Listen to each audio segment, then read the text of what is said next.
그러면 시간이 지체되는 관계로 지금 바로 세션을 시작하도록 하겠습니다.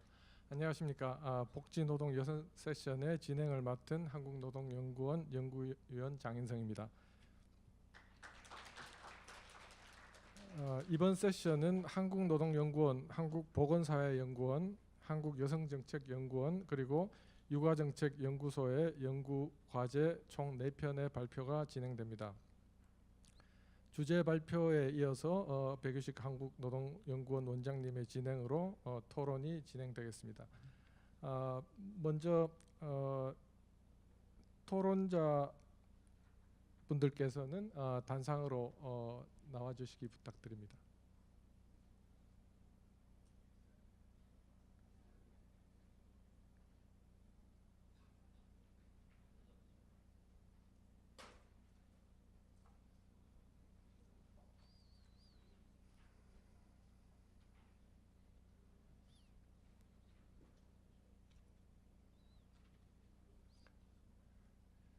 그러면 오늘 좌장을 맡아주신 백유식 한국노동연구원 원장님께서 토론자 소개를 진행하시겠습니다.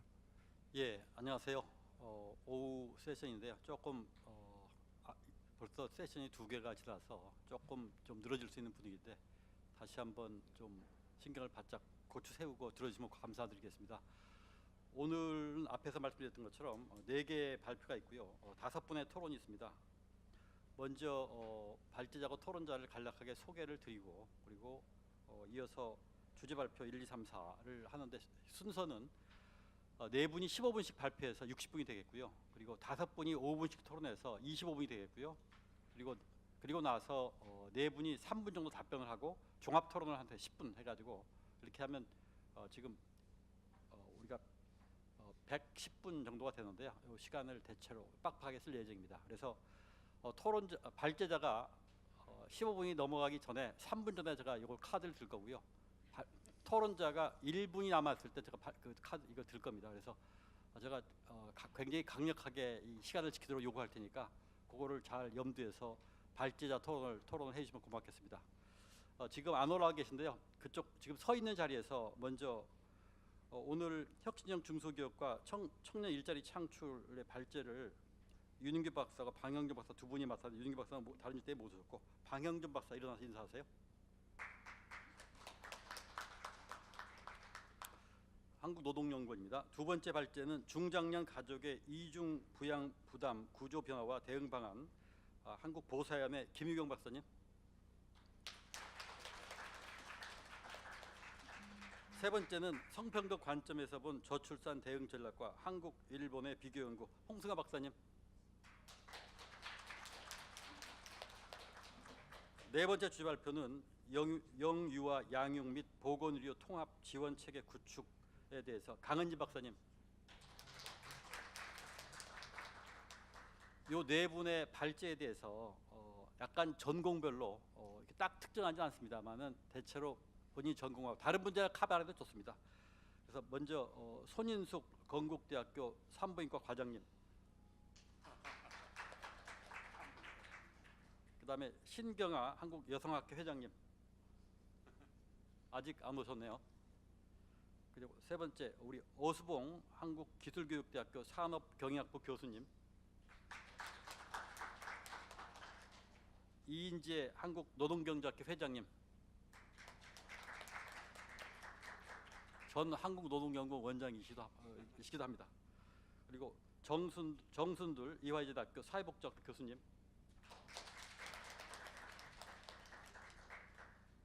시간이 110분인데요.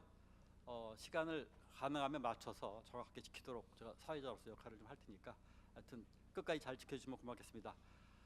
일단 발제자고 토론자 소개를 마쳤기 때문에 이후에는 파워포인트 프레젠테이션이 있어서 네 분이 잇따라서 발제하도록 15분씩 하도록 그리고 나서 다시 단성에 올라와서 토론하도록 하겠습니다. 예. 네, 첫 번째 발표는 원장님께서 소개해 주신 대로 혁신형 중소기업과 청년 일자리 창출을 주제로 방형준 한국노동연구원 연구위원께서 해주시겠습니다. 박수로 맞이해 주시기 바랍니다.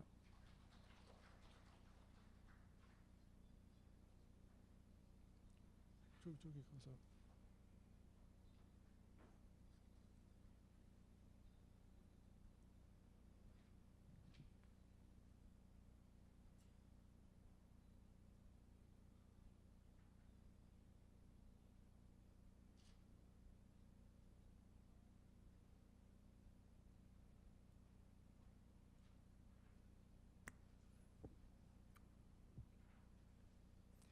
예, 안녕하십니까. 오늘 혁신형 중소기업과 청년 일자리 창출에 대해서 발표를 맡게 된 한국노동연구원 방영준입니다. 예, 그러면 발표를 바로 시작하도록 하겠습니다. 가장 먼저 혁신형 중소기업 이 연구에서 가장 먼저 살펴봐야 될 것은 도대체 혁신형 중소기업이란 무엇이냐, 그 정의를 알아야 그 다음에 혁신형 중소기업에서 일자리가 창출되었는지 되지 않았는지, 혹은 청년들이 갔는지 가지 않았는지 선호하는지 여부를 알 수가 있을 텐데, 중소기업을 저희 연구진은 크게 세 단계로 나눴습니다. 1단계, 2단계, 3단계. 그래서 1단계는 우리가 흔히 이야기하는 한계 기업입니다. 그래서 생존을 위해서 그 수익이 프로핏, 즉 이윤이 거의 나지 않는데 시장의 흐름을 허겁지겁 따라가거나 혹은 시장의 변화가 있을 때 그 시장의 변화를 생존을 위해서 맞춰가는 그러한 기업들이 1단계 유형이고요. 2단계 유형은 사후에 어떠한 외부의 충격이 있었을 때 그 외부의 충격이 발생하고 나서 그에 맞춰 대응하는 기업들입니다. 한계 기업이 아닌 대다수의 중소기업들이 아마 2단계 유형에 속하거나 혹은 원하청 관계에 있는 기업들 같은 경우에는 먼저 원청 기업들에서 발생하는 변화에 맞추어서 대응을 할 수밖에 없기 때문에 2단계 유형에 속하는 경우가 많습니다. 이 경우는 그래서 원하청 관계에 속해 있기 때문에 원청 기업의 기술에 의존하는 기술 추종 기업들이라고 할 수가 있습니다. 그리고 마지막 3단계 유형은 사전적으로 대응하거나 능동적으로 대응하는 유형의 중소기업들입니다. 그래서 이들은 현재의 그 시장 상황에 만족하지 않고 미래를 예측해서 자기 주도적으로, 즉 그 해당 기업에 맞추어서 기술을 개발하거나 전략을 수립하는 등으로 해서 기술을 선도하고 마켓에 창출하는 그런 전략 경영을 실행하는 기업인데, 이 3단계 유형을 저희 연구진은 혁신형 중소기업이라고 정의했습니다. 그래서 간단하게 말씀을 드리면 외부 환경 변화에 대해서 연구 개발을 비롯한 혁신 활동을 통해 선제적이고 능동적으로 대응하는 중소기업을 혁신형 중소기업이라고 정의했습니다. 혁신형 중소기업은 왜 중요한가 하는 것은 연구개발이나 혁신 활동이 중소기업의 중요한 이유는 뭐 당연한 거겠지만, 사실 뭐 연구개발이나 혁신 활동은 중소기업이 아닌 대기업이나 뭐 중견기업에서도 마찬가지로 중요하지만, 중소기업 같은 경우에는 한국에서 폐업률이 굉장히 높은 편인데 중소기업의 생존을 제고하기 위해서, 그리고 중소기업이 지속적으로 성장함으로써 중견기업이나 대기업으로 발전하기 위해서는 연구개발이나 혁신 활동이 반드시 필요합니다. 그렇지 않으면 시간이 흐름에 따라서 3단계 유형의 혁신형 중소기업도 2단계 기업이나 혹은 1단계인 한계 기업으로 전락할 가능성이 있습니다. 혁신형 중소기업은 한국의 중소기업 현황에서 기업의 경영 성과나 경쟁력 측면에서 굉장히 우수하고, 또 이들 기업들은 대부분 수출, 원하청 관계가 아닌 수출이나 혹은 스스로 창출하는 매출에 의존하기 때문에 생존력이 상당히 우수합니다. 또한 이들 기업은 당연히 수익 활동이 좋기 때문에 일자리 측면에 있어서도 양질의 일자리, 즉 더 많은 페이를 제공할 수 있다거나 혹은 근로 환경이 더 우수한, 왜냐하면 혁신 활동이나 기술 개발에 더 많은 시간과 노력을 쏟아붓기 때문이겠죠. 예, 그래서 고용의 양뿐만 아니라 질 측면에서도 긍정적인 효과가 있을 수가 있고, 원하청 관계라든가 혹은 그 한계 기업에 의존하는 원하청 관계에 의존하는 기업이 아니라 원하청 관계에 의존하거나 한계 기업인 경우가 아니기 때문에 공정한 경제 생태계를 확립할 뿐만 아니라 현재 한국 노동시장에서 큰 문제 중에 하나인 노동시장의 이중구조, 즉 대기업과 중소기업 간의 큰 격차, 이러한 문제를 해소하는 데 있어서 혁신형 중소기업은 중요하고 그 역할이 크다고 할 수가 있습니다. 그런데 저희는 이 혁신형 중소기업이 실제로 고용을 창출하는가 여부를 알아보기 위해서 고용 고성장 기업이라는 개념을 받아들였습니다. 이건 OECD에서 정의한 것인데, 종업원 10인 이상의 기업 중에서 최근 3년간의 고용 성장률이 연평균 20% 이상인 기업을 OECD에서는 고용 고성장 기업으로 분류했는데요. 그래서 혁신형 중소기업은 과연 고용 고성장 기업에 속할 확률이 높은가, 이것을 알아봄으로써 혁신형 중소기업이 고용을 창출하는가를 살펴보는 것이 본 연구의 목적입니다. 그런데 실제 혁신형 중소기업을 앞에서 개념을 설명은 드렸지만, 연구를 할 때 어떠한 식으로 정의할 것인가, 어떠한 기업이 혁신하는지에 대해서는 저희가 그냥 기업 정보만 봐서는 알 수가 없기 때문에, 실제 혁신형 중소기업을 어떻게 정의했느냐 하면은 벤처 인증 기업과 이노비즈 인증 기업으로 정의했습니다. 여기서 벤처 인증 기업은 저희들이 기술 개발 치중하는 기업이라고 보고 있고요. 이노비즈 인증 기업 같은 경우에는 경영 혁신, 조직 개선에 중점을 둔 기업들로 보았습니다. 그래서 벤처 인증 기업과 이노비즈 인증 기업들을 혁신형 중소기업으로 정의하고 그러고 연구를 진행하였습니다. 고용 고성장 기업의 그 분류를 네 가지로 했는데, 고용 고성장 기업은 조금 전에 말씀드린 대로 연평균 고용 성장률이 20% 이상인 기업, 준고성장 기업은 10에서 20%, 성장 기업은 10% 이하, 그리고 비성장 기업은 고용이 감소한 기업들입니다. 예. 그런데 살펴보시면 아실 수 있는데, 벤처 인증 같은 경우에는 고용 고성장 기업의 고용 고성장 기업의 비율이 굉장히 높은 편입니다. 또한 이노비즈 인증 기업도 고용 고성장 기업이나 준고성장 기업, 그리고 성장 기업의 비율이 평균을 상회하는 것으로 알 수가 있습니다. 하지만 인증이 없는 기업들 같은 경우에는 이 고용이 증가한 세 가지 부류의 기업군에서 모두 다 평균보다 낮은 수치를 기록하고 있어서, 실제로 벤처 인증이나 이노비즈 인증 같이 기술 혁신 혹은 경영 혁신을 시도하는 기업들은 고용이 여타의 그렇지 않은 기업군보다, 중소기업군보다 빠르게 성장하고 있다는 걸 알 수가 있고요. 또한 당연히 기대하는 것과 마찬가지로 출판, 영상, 방송통신이나 정보 서비스업, 그리고 전문과 기술 서비스업을 중심으로 한 이러한 청년들이 많이 몰리고 또한 선호하고 하이테크가 요구되는 업종들에서 고용 고성장 기업의 비율이 높게 나왔습니다. 또한 지역별 분포를 살펴보았을 때는 서울, 경기 등의 수도권 지역과 충남 지역, 아마 충남 지역은 대전에 카이스트가 위치하기 때문인 영향도 있을 것이고, 또한 서울과 경기로부터 인접해 있기 때문에 여타 지역군보다 수도권으로부터의 접근성이 떨어지지 않아서 그런 것 같은데, 산업별로는 방금 말씀드린 방송통신 정보 서비스업 그리고 과학기술 서비스업, 지역별로는 서울, 경기인 수도권과 충남 지역에 주로 고용 고성장 기업이 분포해 있었습니다.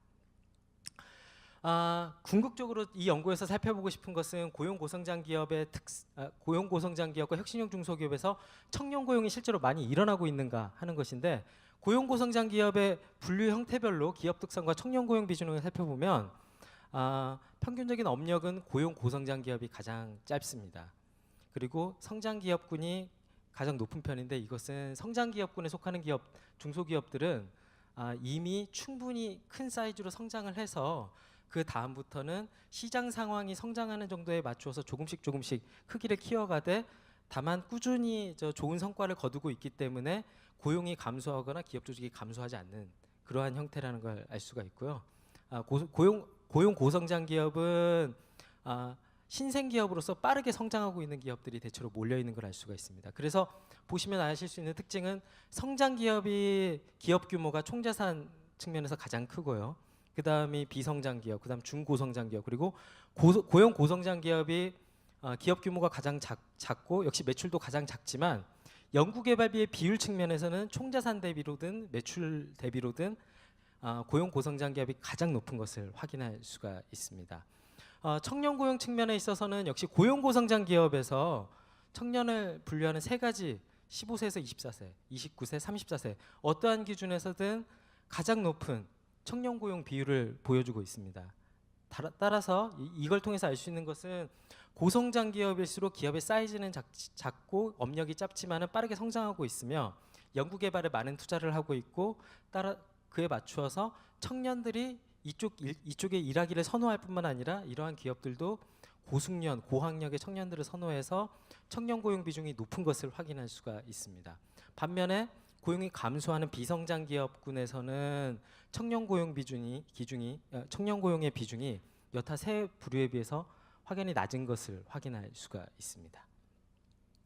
혁신형 중소기업, 그래서 방금은 이제 고용 고성장 유형별 특성을 살펴봤고, 혁신형 중소기업 즉 인증별 특성을 살펴보았을 때는 마찬가지로 업력은 처음에 보셨지만 벤처기업이 고용 고성장 기업의 비율이 가장 높았잖아요.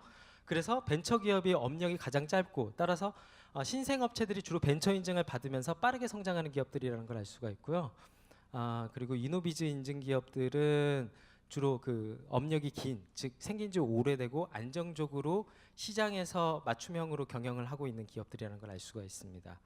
그래서 매출액을 보면은 매출액과 영업이익의 연평균 증가율을 보면은 역시 벤처 기업들이 빠르게 성장하는 기업들이 많다 보니까 매출액의 성장률이건 영업이익의 성장률이건 그리고 R&D의 성장률이건 가장 좋은 퍼포먼스를 보여주고 있고 그 다음이 이노비즈와 벤처 인증을 동시에 받은 기업군에서 나타났습니다. 그리고 이노비즈 기업군에서는 상대적으로 안정적인 경영을 하고 있어서 매출이나 영업이익 그리고 R&D의 증가율은 그렇게 높지 않은 것으로 나타났습니다만 그렇지 않은 기업군에 비해서는 역시 높은 것으로 나타났습니다. 그래서 이걸 통해서 알 수 있는 것은 벤처 기업과 고용 고성장 기업들, 즉 업력이 짧은 벤처 기업들이 기술 개발에 많은 투자를 하면서 고용이나 기업 규모가 빠르게 성장을 하고 그렇게 함으로써 이후에 이 기업들이 300인 이상의 중견 기업들로 성장할 가능성이 있어서 스케일업 효과가 확연히 나타나고 있다. 스타트업 기업들이 5년에서 7년간의 충분한 성장 기간을 가진 이후에 그 이후에 안정적인 대규모 중소기업이나 중견기업으로 성장한다. 이런 스케일업 효과를 알 수가 있어서 향후 창업 지원 정책에 있어서 단순하게 스타트업 기업들만을 늘리기 위한 정책을 펼치는 것보다는 스타트업 기업들이 스케일업을 하려고 하는 그러한 때에 정부가 많은 도움을 주는 것이 필요하지 않을까. 즉 단순하게 신생기업 숫자를 늘리는 것보다는 신생기업 중에 우수한 기업들이 성장하는 걸 도와주는 방향이 보다 합리적인 선택과 집중의 방법이 아닐까 이렇게 결론을 내렸고요.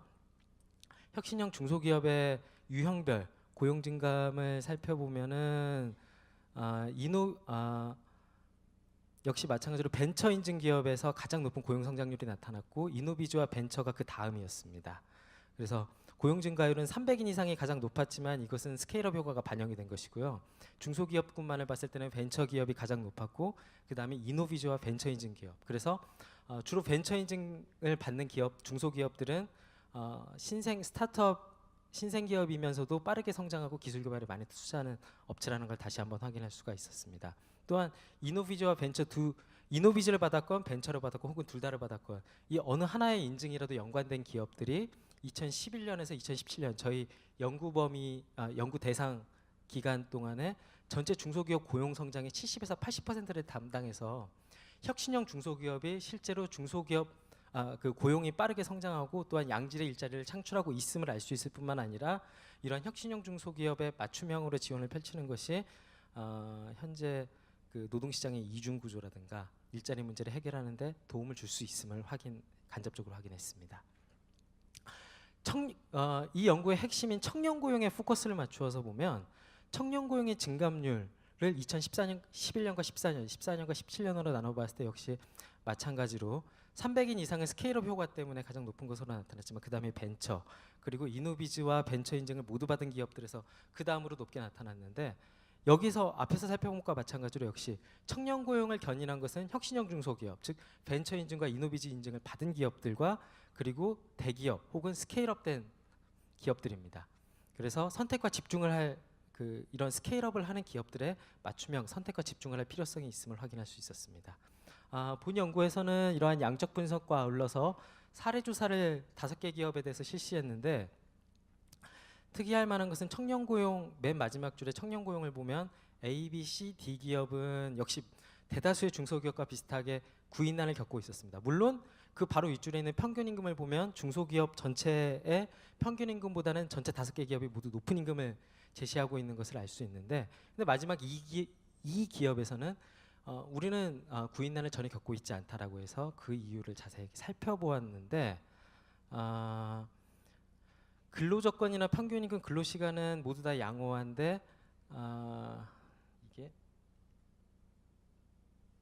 맨 마지막에 있는데요. 구인이 용이했던 이 기업의 사례는 임금 수준도 높았지만 역시 숙련 요건도 굉장히 높은 수준을 요구했는데 근데 근로시간이 짧았습니다. 또한 이 기업은 근처에 그 커피숍을 만든다든가 산책할 수 있는 정원을 만드는 등 청년들이 선호할 만한 근로 환경을 조성했던 것이 다른 임금 수준을 높이는 것. 왜냐하면 비슷한 수준의 임금을 제시하는 중소기업들은 많이 있는데 그러한 기업들보다 선호했던 것은 그러한 업무 환경과 그리고 조직 문화를 끊임없이 개선해서 서로 간의 소통이 그 상하 직급 간의 소통이 잘 되고 또한 인터넷이나 스마트폰을 이용해서 소통이 이루어질 수 있는 장을 만든 것이었는데 이러한 유연하고 부드러운 조직 문화 이러한 것들이 청년들을 그 구인이 용했던 이 기업으로 유인했던 것이 아닌가 이렇게 생각을 했습니다. 그래서 혁신형 중소기업에서 역시 청년 모든 중소기업에서 청년층 인력 부족이 나타나고 있는데 그러한 것들이 초래하시는 문제로는 이제 숙련을 습득하는 데 그러니까 왜 그러면 중소기업을 기피하느냐? 숙련을 습득하는데 이제 나이 든 사람들이 험하게 대하거나 혹은 힘들게 가르치기 때문도 있고 또한 육체적 피로라든가 생산 기능직이라는 그런 사회적 시선이라든가 열악한 환경이 있었는데 이런 열악한 환경이나 문화 공간을 개선하는 것만으로도 구인난이 상당 부분 해소됐다는 것을 확인할 수가 있었습니다. 그래서 마지막으로 이 연구의 정책 제언을 살펴보면 혁신형 중소기업은 일반적인 고용뿐만 아니라 청년 고용 창출에서도 대기업과 함께 쌍끌이 역할을 쌍두마차의 역할을 수행했다는 걸 실제로 확인할 수가 있었고요.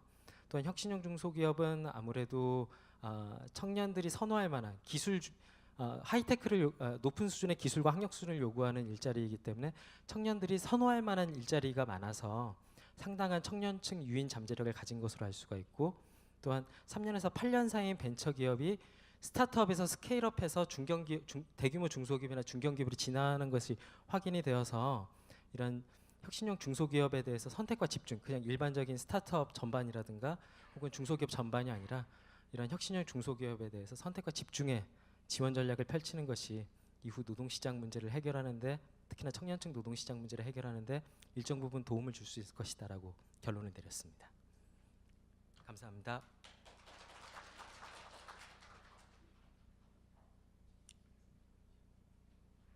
네, 방영중 연구위원님 발표 감사합니다.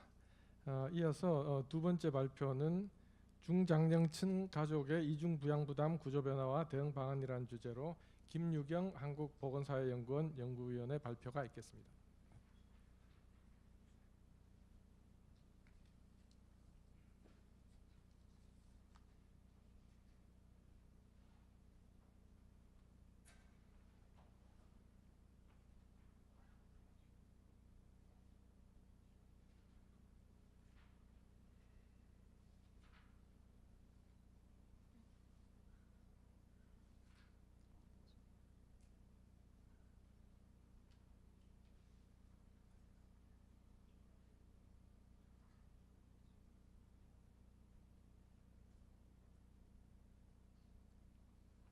네. 안녕하십니까. 중장년층 가족의 이중 부양 부담 구조 변화와 대응 방안 연구를 발표하도록 하겠습니다. 먼저 그 연구 배경을 보면 우리 사회는 급속한 소가족 핵가족화, 가족 해체, 맞벌이 부부 증가 등으로 가족 돌봄을 담당할 주체가 급속한 속도로 감속하는 데 비해서 고령 인구 확대, 만원화 비혼화에 따른 성인기 자녀의 독립지체는 돌봄 수요의 증가를 야기하고 있습니다. 특히 중장년층 같은 경우는 본인의 노후뿐만 아니고 성인기 자녀와 노부모에 대한 이중부양 부담으로 경제적 부담이 상당히 높은 세대입니다. 이와 함께 불안정한 고용 환경은 향후 노인 빈곤층으로 전락할 가능성이 상당히 높습니다.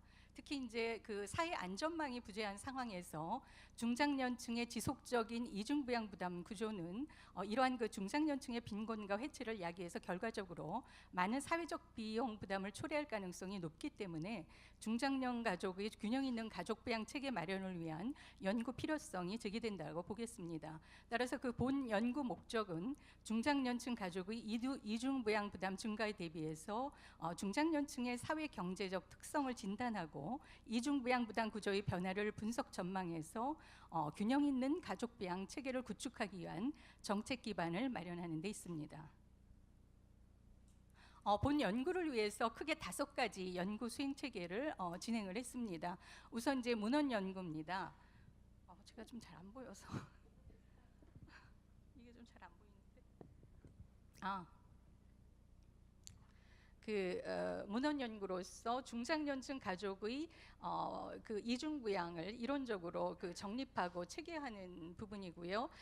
그다음에 이제 그 또 관련해서 이중 부양 관련 문헌 연구와 통계 자료 그 분석을 통해서 이중 부양 발생 요인 도출하고 중장년층의 부양 환경과 자원을 진단을 하고 있습니다. 그리고 세 번째로는 기존 조사 자료로서 한국고용정보원에서 그 생산한 고령 연구 패널 조사하고 본 연구를 위해서 전화 조사를 실시한 부분이 있습니다. 이중부양 실태 조사 그 두 가지 그 자료를 바탕으로 중장년층 가족의 이중부양 특성 및 실태 파악 정책 욕구를 도출을 하고 있고요. 그다음에 네 번째로는 이중부양 전망을 위해서 관련 그 실태 조사를 본 연구에서 실시를 했고 이와 함께 전문가 초점 집단 면접을 실시해서 이중부양 환경 및 이중부양 변화 그 양상을 전망하고 이에 대한 정책 합의를 도출하고 있습니다.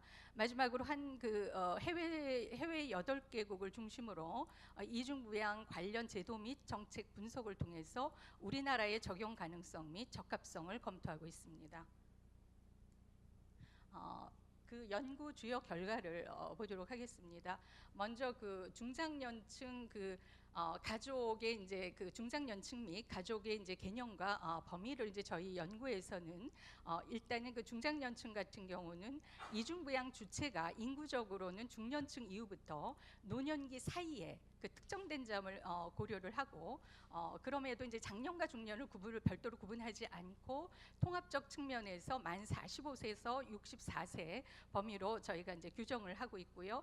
그리고 중장년층 가족은 본 연구에서는 중장년층 부양자가 부양하는 가족을 저희가 그 얘기를 하고 있고, 그리고 이제 가족 주기상의 특성으로는 자녀는 성인기 그 자녀로 진입을 하고 있으며 또 이제 그 노부모는 이제 또 생존을 하여서 성인기 자녀와 노부모를 함께 그 경제나 신체 정서적으로 부양하는 이중 부양을 수행하는 가족의 특성을 갖고 있다라고 하겠습니다. 그리고 이제 또 하나의 축이 되는 이제 저희 연구에서 이중부양의 개념과 유형입니다. 이중부양은 이제 저희 같은 경우는 노부모 쪽하고 또 미혼 성인 자녀를 함께 부양하는 거에 초점을 맞추기 때문에 두 세대 이상의 피부양 가족 구성원을 부양하는 경우로 이제 정의를 하고 있고요. 특히 이제 중장년층이 미혼 성인 자녀와 노부모를 동거뿐만 아니고 비동거하고도 이제 같이 포괄해서 동시에 부양하는 것으로 규정을 하고 있고, 이중부양 유형 같은 경우는 경제부양과 비경제부양을 다 포괄을 하고 있습니다.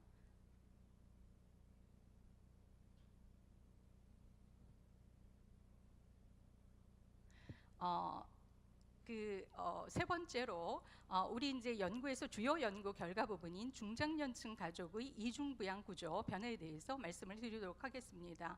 이중부양 분포 변화 추이를 보면 전체 우리나라 중장년 인구 중에서 이중부양을 수행하는 비율을 보면 2008년에 35%입니다. 35%에서 거의 그 3분의 1 정도 이상으로 근접을 하고 있다가 2016년에는 42%로 상당히 이제 확대가 되고 있습니다. 그래서 7%포인트 증가의 그 수준을 보였고, 특히 이제 중장년을 구성하는 그 연령별로 보면 55, 64세 연령층이 45세 54세 연령층보다 증가폭이 약 2배 높게 나타나는 특성을 보이고 있습니다. 한편 그 이중부양을 수행하는 중장년층의 그 연령별 구성 변화 추이를 보면 45세에서 54세 연령층은 2008년 55%에서 2016년에 24%로 절반 이상 감소를 하고 있는 데 비해서 55, 64세 연령층은 같은 기간 46에서 76%로 한 3.2배 높은 분포를 보이는데, 이것은 인구의 연령별 코호트 변화에 따른 그 영향이 반영된 것으로 해석할 수가 있겠습니다. 그러면 이제 전반적인 이중부양의 그 중장년층의 수준을 봤고요. 그러면 이중부양 유형별로 어떠한 추이를 보이는지 그것을 살펴보도록 하면 일단 그 경제적 부양에서는 중장년층과 미혼 성인 자녀 간의 경제적 그 부양의 교환 추이가 현금 지원이 현물 지원보다 상당히 높았습니다. 거기 그 왼쪽에 보시면 그 분포가 나오고 있는데, 현금 지원이 현물 지원보다 이제 높았고요. 그게 이제 점차 현금 지원은 감소를 하고 현물 지원이 증가하는 이런 양상이 모든 연도층에서 나타나고 있으며, 또한 그 현금하고 현물 지원의 그 비율의 차이는 그렇게 크지 않은 것으로 나타나고 있습니다. 이에 비해서 그 중장년층이 노부모에게 지원한 현금 지원은 과반수를 상회했고 현금 지원은 현물 지원의 절반 내외의 그 수준을 보이고 있습니다. 그리고 그럼에도 증가폭은 현물 지원이 상당히 높았고 노부모가 중장년층에 지원한 그 비율은 일관되게 낮은 분포를 보이고 있습니다.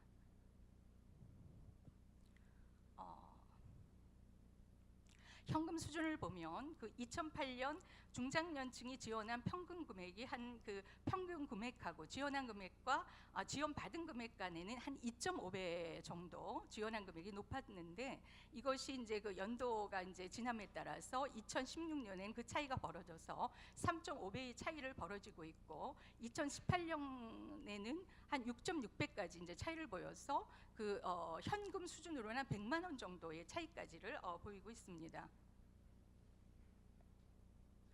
한편 그 비경제부양인 정서부양을 보면 정서부양은 이제 두 가지 요인으로 이제 저희가 그 측정을 할 수가 있는데 하나는 이제 동거하고 또 하나는 비동거 같은 경우는 접촉하는 정도로 이제 우리가 측정을 할 수 있습니다. 그래서 2008에서 2016년까지 9년간 중장년층과 미혼 성인 자녀 및 노부모 간의 정서부양을 보면 이제 거기 그 퍼센테이지와 분포를 보시면 정서부양은 전반적으로 감소하거나 정체 양상을 보이고 있습니다.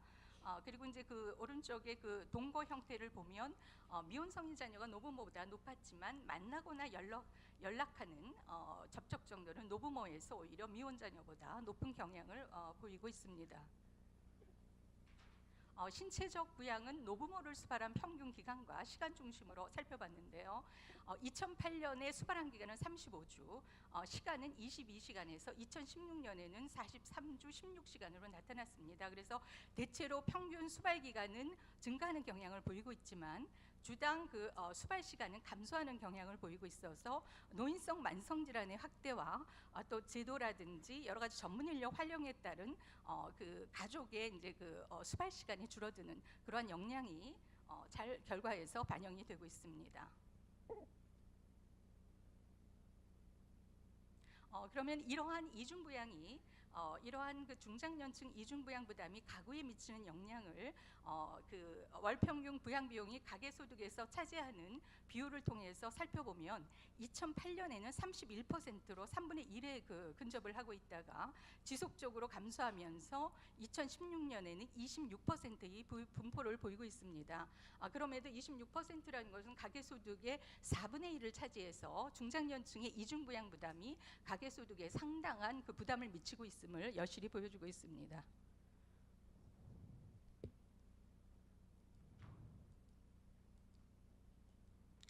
다음으로는 중장년층 가족의 이중부양 구조 전망 부분입니다.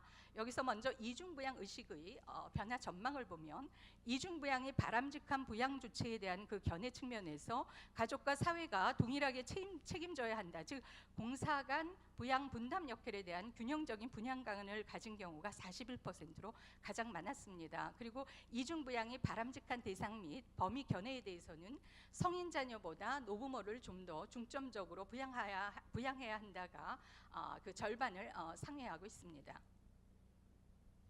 그리고 이제 이러한 어떤 의식하에서 이중부양의 그런 변화 양상은 어떻게 전망을 응답자가 하고 있냐면 향후 이중부양 변화에 대한 견해에서 중장년층 세대가 담당하는 이중부양이 현재보다 늘어난다는 견해와 현재보다 줄어든다는 견해가 2배 정도나 차이를 보이고 있고 이것은 부양 유형별로도 좀 그 다른 양상을 보이고 있습니다. 그래서 향후 이중부양이 현재보다 늘어난다는 비율은 경제부양이나 도구 신체 부양 같은 경우는 53에서 59%의 범위를 보이고 있어서 이제 이런 부분이 상당히 높게 나타나고 있고 상대적으로 정서 부양 같은 경우는 44%로 낮게 나타나고 있습니다.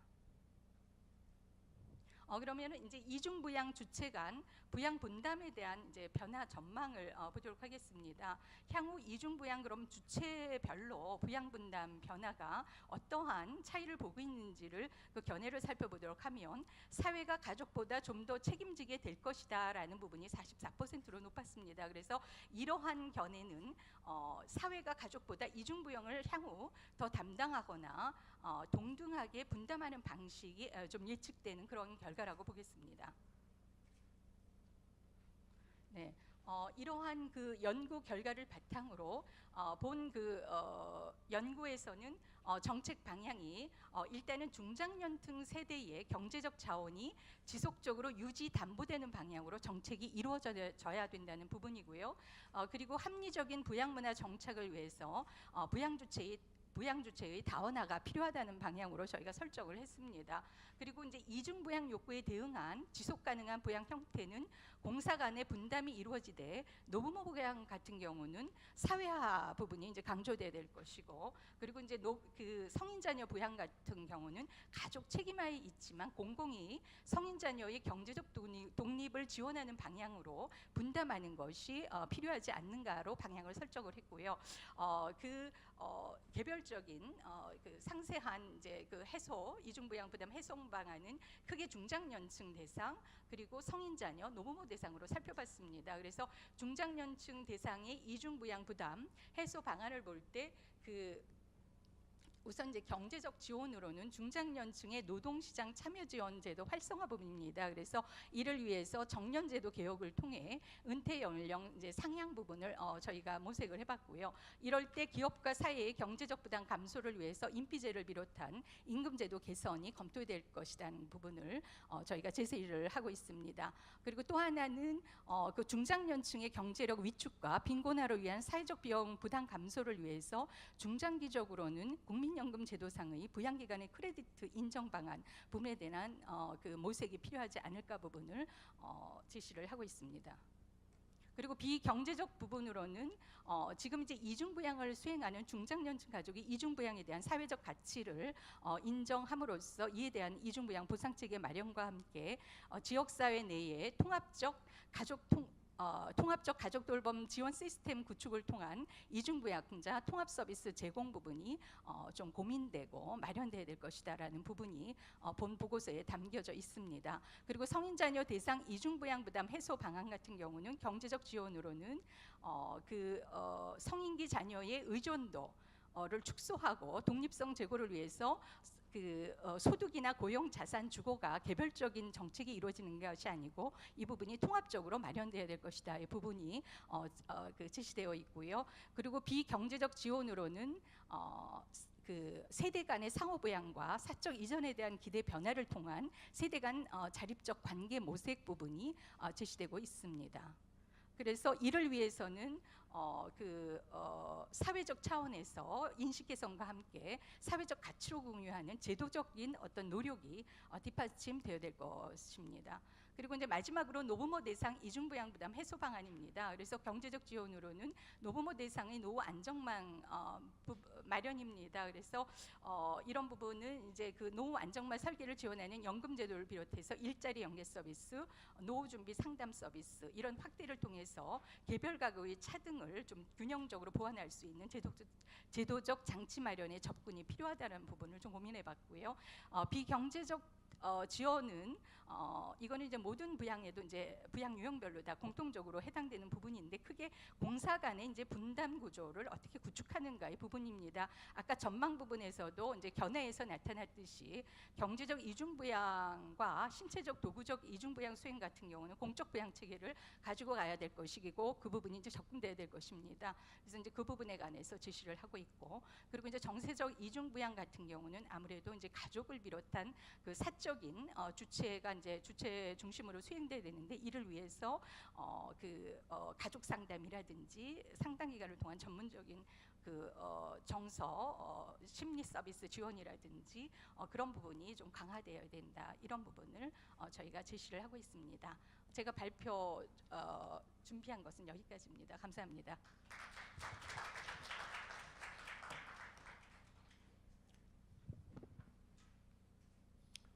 네, 김유경 연구위원님 발표 감사합니다.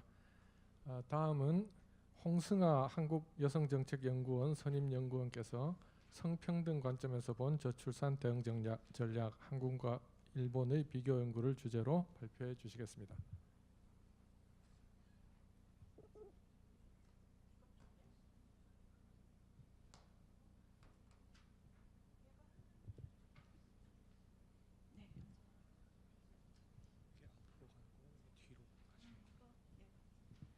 네, 안녕하십니까. 방금 소개받은 홍승아입니다. 저희들 연구는 제목이 다음과 같습니다.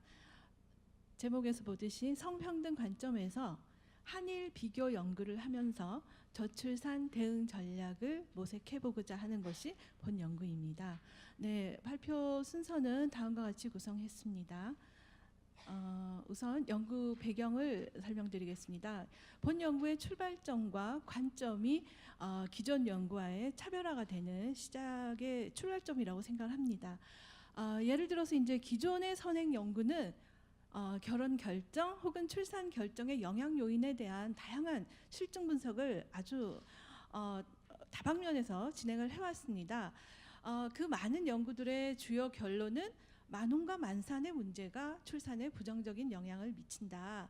그리고 최근에 나왔던 고학력과 고소득 여성의 증가가 출산에 부정적인 영향을 미친다라는 이제 주장이 이제 주류를 이루어왔습니다. 따라서 만혼 유배우율의 감소, 만산의 문제가 저출산의 주요 원인이며 이들에 대한 대책은 결혼을 장려하고 출산을 장려하는 대책으로 마련돼야 된다는 것이 기존의 이제 저출산 대응 정책의 어떤 프레임이었다면 본 연구에서는 조금 차별화되는 새로운 논의를 시작하고자 합니다. 그것은 인과학적 통계, 우리가 만산이나 만혼, 비혼이라고 얘기하는 이런 인과학적 통계 수면 아래에서 진행되고 있는 가족의 변화 그리고 성평등 요구 관점을 적극적으로 수용하지 못한 한계를 갖는데 이러한 문제들이 사실은 저출산 대응 정책에서 매우 중요한 출발점이 될 것이다라고 주장을 하고자 합니다. 예컨대 결혼과 출산, 가족을 둘러싸고 진행되고 있는 변화 속에서 저출산의 문제 진단과 해법을 모색하고자 합니다. 구체적으로는 전통적인 가족주의가 약화되고 가족 다양성이 증가하고 있으며 또 가족 구성과 관련해서도 개인의 선택권과 다양성이 증가하고 있습니다. 그리고 사회 전반적으로 성평등에 대한 요구와 실천에 대한 의지가 매우 강하게 분출되고 있는 시대적인 배경을 가지고 있습니다. 이러한 배경에서 연구 목적은 세 가지로 구성했습니다. 첫째, 저출산 대응 전략의 패러다임을 새롭게 모색해 보겠다는 것이고요. 그것은 성평등 관점에서 저출산 문제를 새롭게 진단하고 새로운 해법을 접근해 보고자 하는 것입니다. 두 번째는 제도와 문화의 상호성입니다. 아래 그림에 있듯이 제도적 측면에서의 발달과 그 제도가 문화로 수용되고 정착되고 하는 과정에서 또 그 속에서 개인으로서의 삶은 상당히 각각의 수위에서 층위를 가지고 격차를 가지고 있을 것이다. 그 갭의 문제에 주목해 보고자 합니다. 셋째는 제목에서 나왔듯이 한일 비교 연구로 진행을 하고자 합니다. 한국과 일본은 사실상 외국에서 본다면 지상국에서 본다면 똑같이 저출산의 문제를 심각하게 가지고 있는 국가입니다. 그리고 또 우리가 알듯이 상당히 다양한 유사성을 가지고 있습니다만 또 한편으로는 그 한국과 일본 내부에서 일어나는 다양한 다이너믹스는 또 다른 그 미세한 차별성을 가지고 있지 않을까, 이러한 것들이 이제 연구진의 고민이었습니다.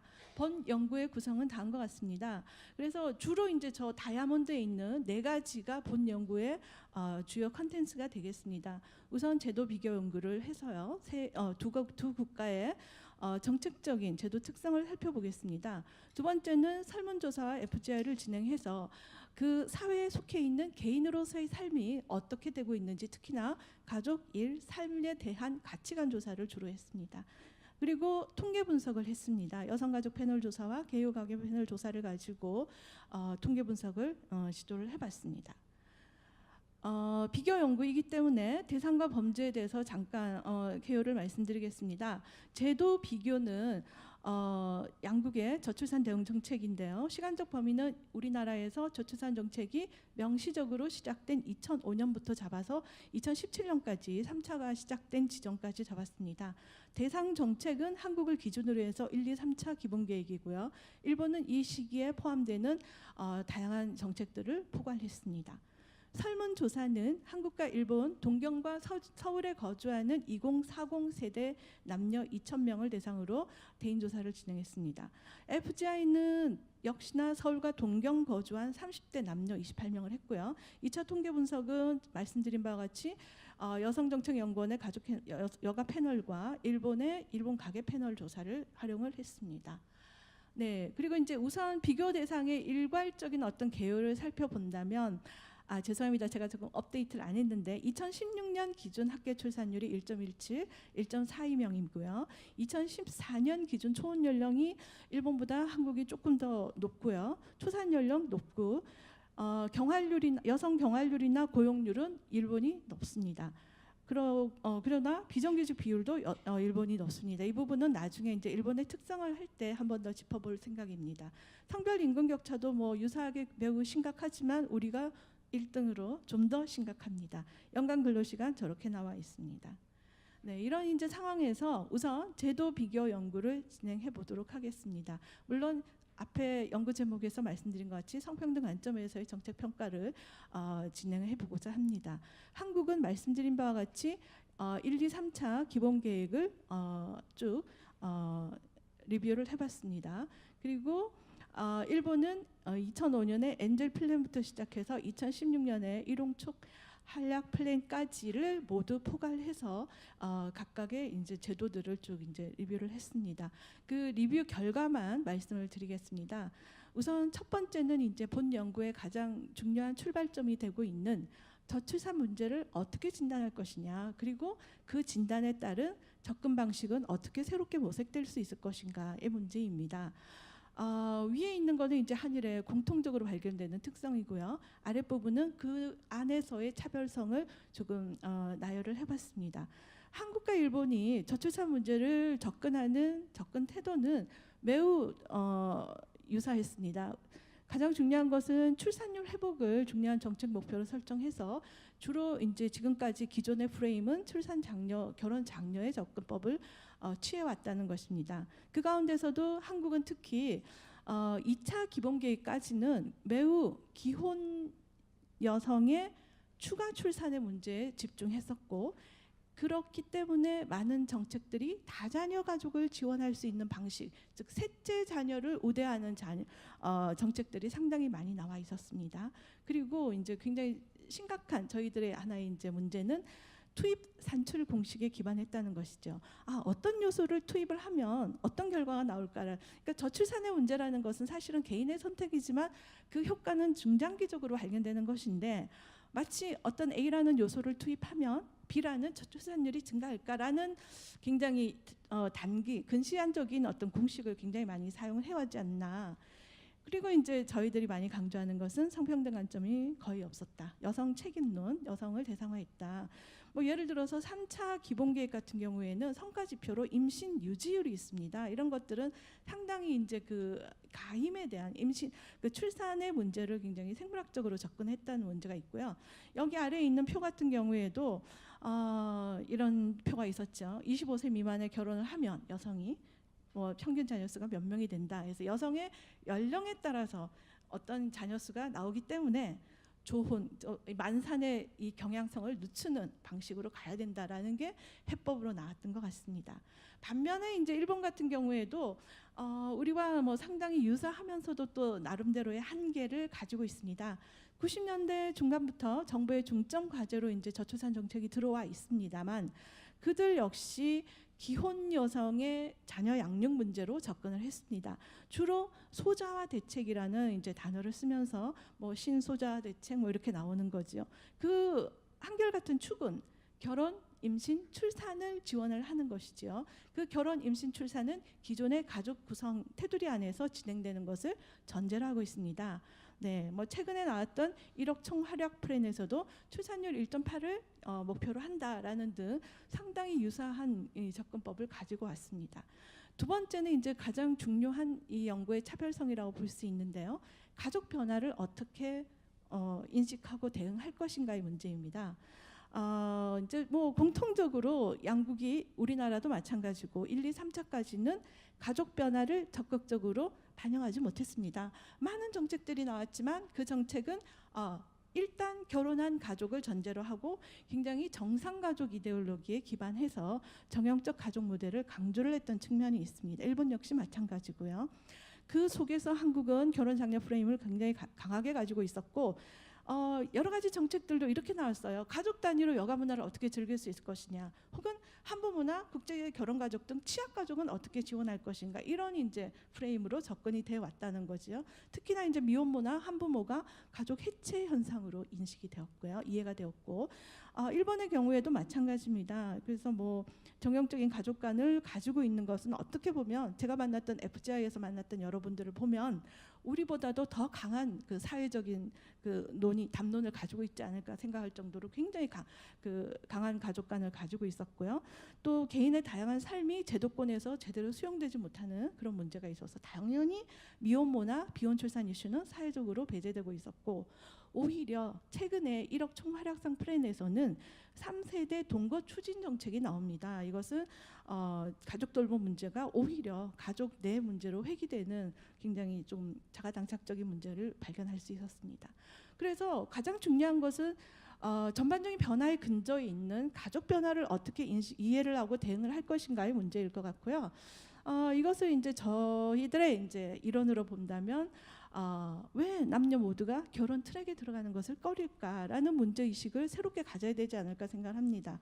그것은 우리가 이제 사회 정책에서 소셜 리스크라는 얘기를 합니다. 새로운 사회에서 사회적인 위험이 커지면서 여러 가지 전반적인 사회 정책의 환경이 변화해 가듯이 가족 역시 변화하면서 가족 역시 위험의 요인을 다분히 가지고 있고, 새로운 정책은 가족 위험에 대응한 다양한 정책들이 나와야 되지 않을까. 그 새로운 그 환경이라는 것은 전통적 가족주의 약화, 개인의 선택권, 가족의 제도성이 약화되고 있고요. 가족 구성의 다양성에 대한 욕구가 크다. 뭐 이런 것들이 가족 환경 변화에 들어갈 수 있을 것 같습니다.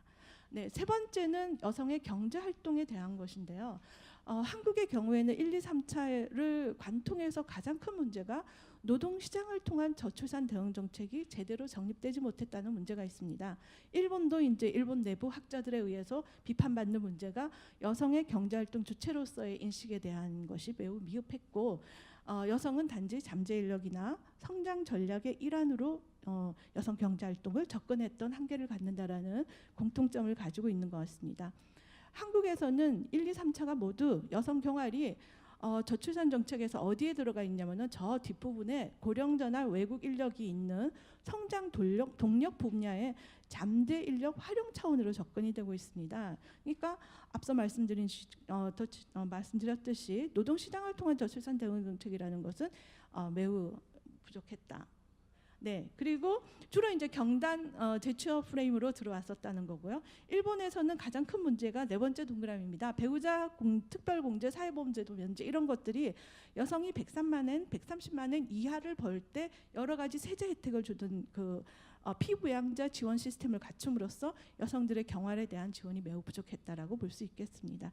이것이 이제 한국 노동시장의 현황인데요. 뭐 생애 임금 곡선을 보면 20대 남녀가 동일하게 유사하게 출발했지만 결혼이나 출산 이후로 점차 저 극간이 벌어짐으로써 전반적인 고용 성차별, 위에 있는 경단 문제뿐이 아니라 전반적인 고용 성차별이 있다는 것이고요. 이거 이제 한번 그려보면 2,200만 여성 인구 중에서 결국은 우리 노동시장에서 정규직이나 비정규직은 저렇게 있고 한국은 비정규직의 비율이 41%나 된다는 것입니다. 일본의 경우에는 제가 찾아보니까 26%였습니다. 그다음에 이제 또 중요한 것이 젠더 역할인데요. 사회 전반적으로 젠더 역할의 변화를 적극적으로 제기하지 못한 문제가 있습니다. 예를 들어서 변하지 않는 성별 분업, 한국과 일본의 가사 노동을 쭉 연도별로 비교를 해봤습니다.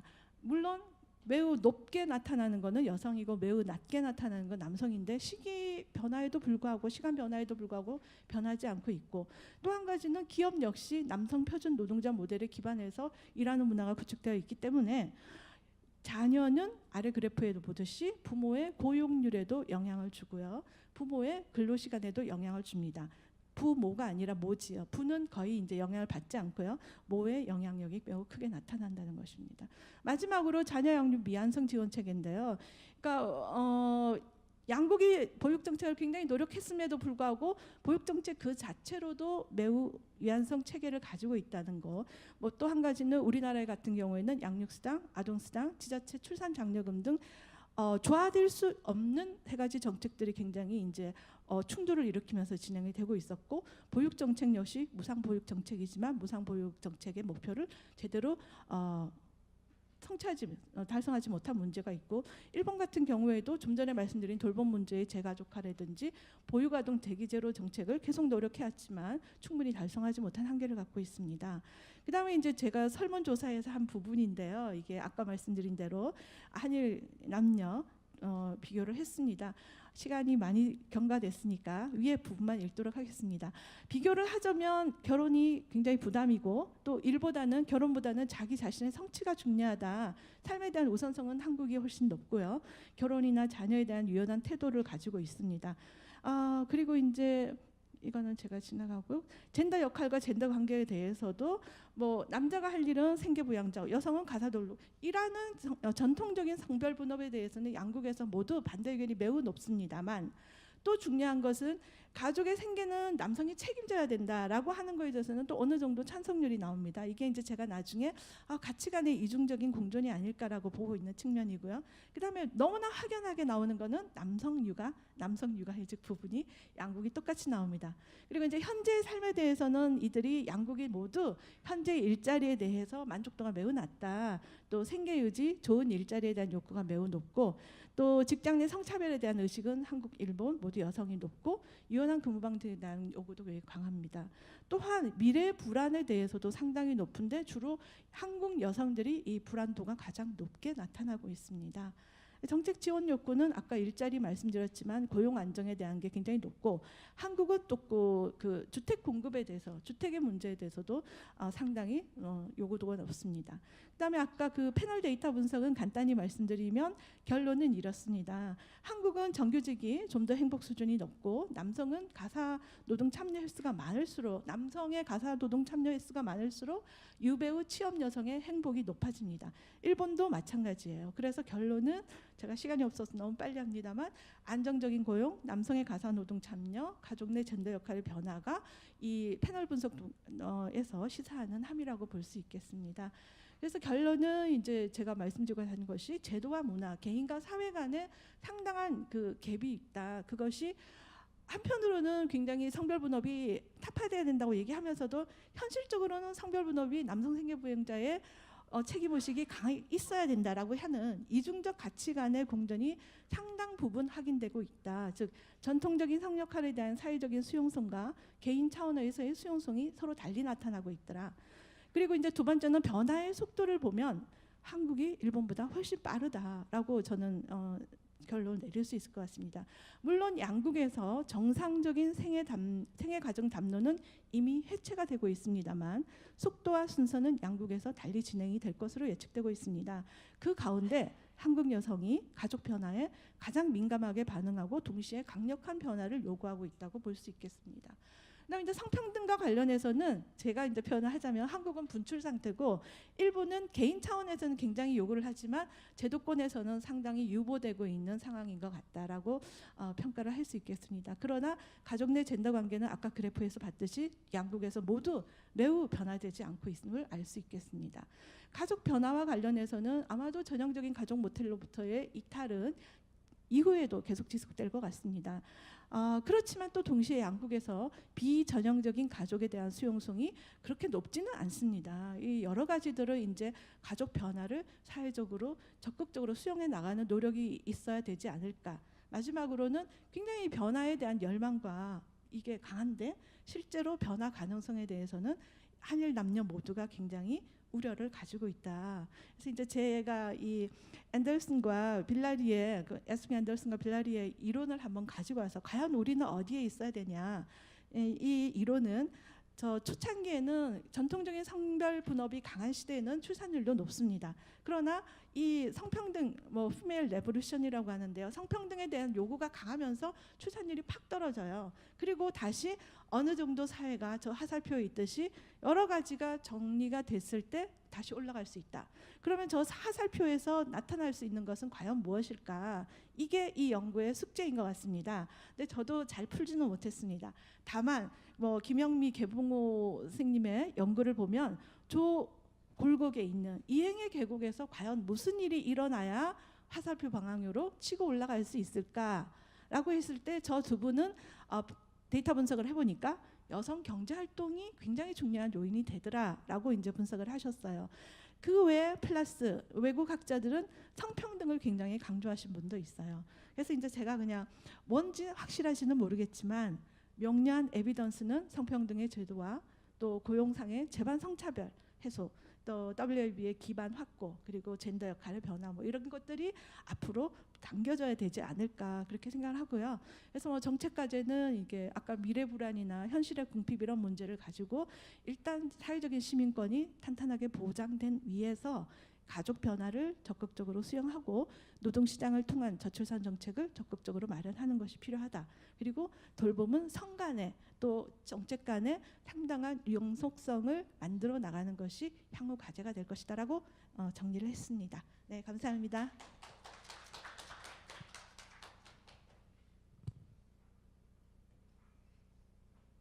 네, 홍승아 선임연구원님 발표 잘 들었습니다. 마지막으로 강은진 육아정책연구소 연구위원께서 영유아 양육 및 보건의료 통합지원 체계 구축에 대해서 발표해 주시겠습니다.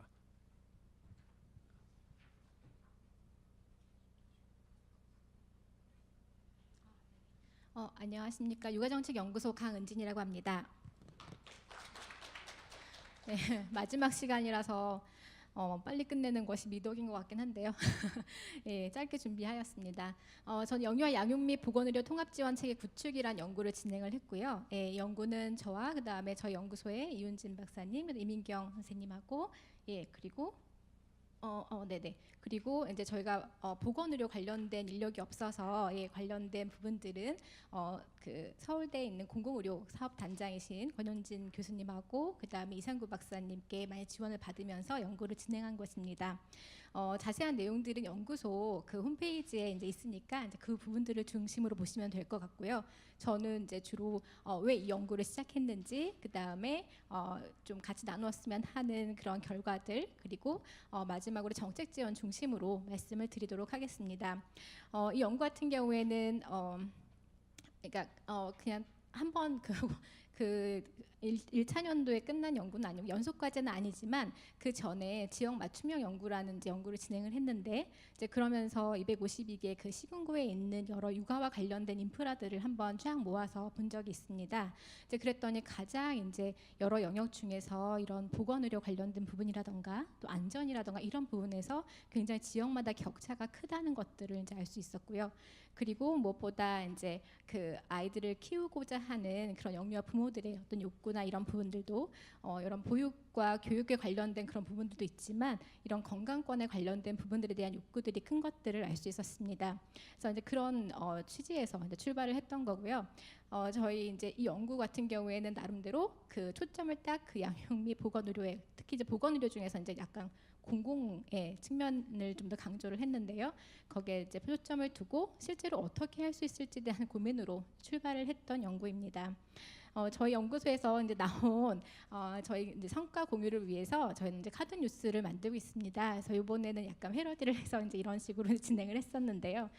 육아라는 것이 이제 지금 극한 육아까지 갈 정도로 굉장히 힘들게 여겨지는 그런 상황인데 저희 이제 연구소에는 아동 패널을 갖추고 있습니다. 그래서 아동 패널을 갖추고 있는데 그 안에 나와 있던 데이터들을 쭉 봤더니 특히 이제 그 뭐 전업모가 취업모에 비해서 양육 스트레스 굉장히 높다라는 부분도 있지만 또 재밌는 것은 자녀가 3세 이후에, 그러니까 이건 동일 대상들을 계속 추적을 해서 스트레스를 받던 거였는데요. 3세 이후에는 양육 스트레스가 줄어드는 것들을 볼 수 있었습니다. 그래서 그런 부분들은 굉장히 여러 측면에서 이제 볼 수 있겠지만 아이들이 이제 뭐 기관을 이용하는 그런 부분도 있겠지만 또 이 관련된 부분들이 3세 이전까지 어느 정도 이런 부부를 지원을 하게 되면 그런 양육 스트레스도 줄어들고 충분한 그런 양육에 관련된 것들을 이제 부모님들에게 도와줄 수 있다라는 것들을 이제 볼 수 있을 것 같습니다. 특히 이제 임신 출산 과정에서부터 영유아기에도 가정과 기관에서 아동이 심리적 또 신체적으로 건강하게 성장할 수 있도록 그렇게 사회적인 시스템을 만들어주는 것들이 가장 중요하다라고 생각이 되는데요. 그러한 측면에서 양육과 보건의료 서비스를 이제 통합적으로 지원해줄 수 있도록 그렇게 방안들을 도출하는 것들을 이 연구의 주요 목적으로 삼았습니다. 예. 그래서 이제 그러기 위해서 여러 이제 연구 방법들 중에서 이제 영유아 부모 1,000명에게 이제 설문 조사를 실시를 했습니다. 그래서 각각 단계별로 어떤 부분들이 어려움이 있는지, 그리고 그때 누구로부터 도움을 받았는지에 관련된 부분들을 이제 설문 조사를 실시를 했었는데요. 특히 이제 임신 중 같은 경우에는 이제 출산 및 양육비에 관련된 경제적 부담감이 굉장히 큰 것을 알 수 있었습니다. 이제 아시다시피 저희들은 임신 출산과 그러니까 임신을 준비하는 과정부터 시작을 해서 출산하는 과정까지 굉장히 많은 비용들이 들고 있는 것들을 알 수 있는데 이제 이런 부분들이 부모님들에게 이제 고민으로 다가오는 것들을 알 수 있었고요. 그다음에 출산 후 자녀 양육에 대한 신체적인 정신적인 부담감 같은 것들을 또 가지고 있는 것들을 알 수 있었습니다. 또한 출산을 하는 그런 시점에서는 자녀 양육에 대해서 이제 자기가 본인들이 출산을 한 다음에 아이들을 어떻게 낳아서 기를 것인가에 대한 어떤 심리적인 부담감들을 굉장히 가지고 있는 것들을 알 수 있었고요. 그 다음에 이제 육아기에는 양육 비용에 관련된 그런 경제적인 부담감들에 대한 욕구들이 좀 더 큰 것들을 이제 알 수 있었습니다. 각각에 대해서 그 도움을 받는 대상들이 조금씩은 달랐긴 했지만 굉장히 이렇게 양육 지원을 위한 정책들이 사실은 이제 산모 관련된 부분만 해도 이렇게 다양하게 있는데 그 시기별 겪는 어려움에 대해서 어떻게 해소를 하냐라고 물어봤을 때 대부분이 이제 그 배우자와 친인척으로부터 지원을 받는다. 그러니까 그 주변 이 관련된 그런 선택지 중에서 뭐 보건소라던가 아니면 주변에 있는 육아종합지원센터라던가 여러 전달 체계들도 있었는데 주로 받는 것은 이제 배우자와 친인척으로부터 도움을 받는다라는 그런 얘기들이 있었고요. 그 다음에 도움을 받는 이가 없다라는 그런 응답이 또 제법 높은 편이어서 그러니까 굉장히 혼자서 이런 것들을 감당해야 되는 그런 상황들이 있구나라는 것들을 알 수 있었습니다. 그래서 임신, 출산, 육아 관련된 다양한 정책들은 있지만 사실은 수요자들에겐 굉장히 불친절한 것들이 아닌가. 그래서 이런 부분들을 조금 더 친절하게 묶어주고 같이 좀 이용하기 편리하게 만들어줘야 될 것들이 필요하다라는 그런 이제 제안에서 연구를 시작을 했고요. 그 다음에 또 이제 아이들이 이제 유치원이나 어린이집을 이용하게 된 다음에도 이런 보건의료 관련된 지원 현황이라든가 욕구들이 어떤지를 이제 보았을 때 자녀가 기관에서 갑자기 아팠던 경험들은 충분히 아마 여기 또 그 일하시는 여성들 같은 경우에는 더 많이 느끼실 것 같은데요. 이때 가장 어려웠던 점이 가정 내 돌봄을 위해 이제 보통 기관에서 가정에 가도록 조치를 하고 있는데 그때 돌봐줄 그런 인력들이 없다라는 부분들이 굉장히 어렵다라는 이제 응답들이 있었고, 그 다음에 자녀가 다니는 이제 유치원이나 어린이집에 이런 보건 관련된 공간이 있는 비율이 15.7%에 불과했고 또 그걸 돌봐줄 수 있는 사람들이라던가 그다음에 연계된 병원이 있는 비율들도 낮은 것들을 알 수 있었습니다. 그러니까 가정에 있는 아이들뿐만이 아니라 유치원이나 어린이집에 다니는 경우에 그때 아이가 갑자기 아팠을 경우에 이런 부분들을 뭐 전업주부라면은 또 어떻게 해소를 할 수 있겠지만 직장을 다니는 그런 여성들 같은 경우에는 해결하기 어렵다라는 그런 부분들이 있었습니다. 그래서 전체적으로 그 임신과 출산 과정에서부터 아이들이 조금 더 이제 성장을 해서 유치원하고 어린이집 기관을 이용하는 시기에도 아이들의 건강이라는 그런 측면에서 봤을 때 신체적 심리적 건강이라는 그런 측면에서 봤을 때 전반적인 연속성 있는 설계가 필요하다라는 것들을 이제 알 수 있었습니다. 저희가 연구하는 과정에 사례 연구들도 이제 진행을 했는데요. 이제 네덜란드하고 프랑스 같은 경우는 직접 이제 출장을 가서 이제 방문을 해서 이제 봤었고, 이제 일본하고도 이제 여기는 안 나왔지만 영국 사례들도 이제 문헌을 통해서 볼 수 있었습니다. 네, 앞에서 소개해주신 것처럼 이제 일본 사례가 조금 더 저희 나라와 이제 유사한 상황을 잠깐 이렇게 보시면. 이제 그 차세대 육성 지원 그 행동 계획이라고 해서 이제 모자 보건 건강한 부모 20일 그런 계획을 통해서 굉장히 의료라던가 뭐 학대, 양육 지원, 보건, 복지, 교육 이런 부분들을 각각 연계해서 이렇게 촘촘하게 보고 있는 것들을 알 수 있었어요. 이제 그 안에서 뭐 이제 그 소아 어떤 만성 특성 질환을 가지고 있는 아이들을 위한 어떤 정책들도 같이 지원이 될 수 있었고, 그 다음에 또 사춘기나 임신기에 있는 대상을 위한 그런 시책들도 이제 가지고 있었고요. 그 다음에 임산부 고용이라던가 뭐 병화 보육 관련된 그런 부분들도 이제 갖추고 있는 것들을 볼 수 있었습니다. 또한 이제 양육세대 포괄 지원 센터라는 곳들이 있어서 이제 모자 보건형 기본형들로 이제 이런 식으로 이제 되어 있는데 이게 각 지역마다 특색에 맞게 어떤 경우는 이제 우리나라로 치면 동사무소 같은 곳에 육아 포괄 지원 센터가 이제 설립이 될 수도 있고요. 아니면 보건소에 있는 경우들도 있고, 그래서 그 안에서 이렇게 산모하고 그다음에 아이들이 이제 그 그 영유아기에 육아를 지원할 수 있는 그런 시스템을 갖추고 있는 것들을 볼 수 있었습니다.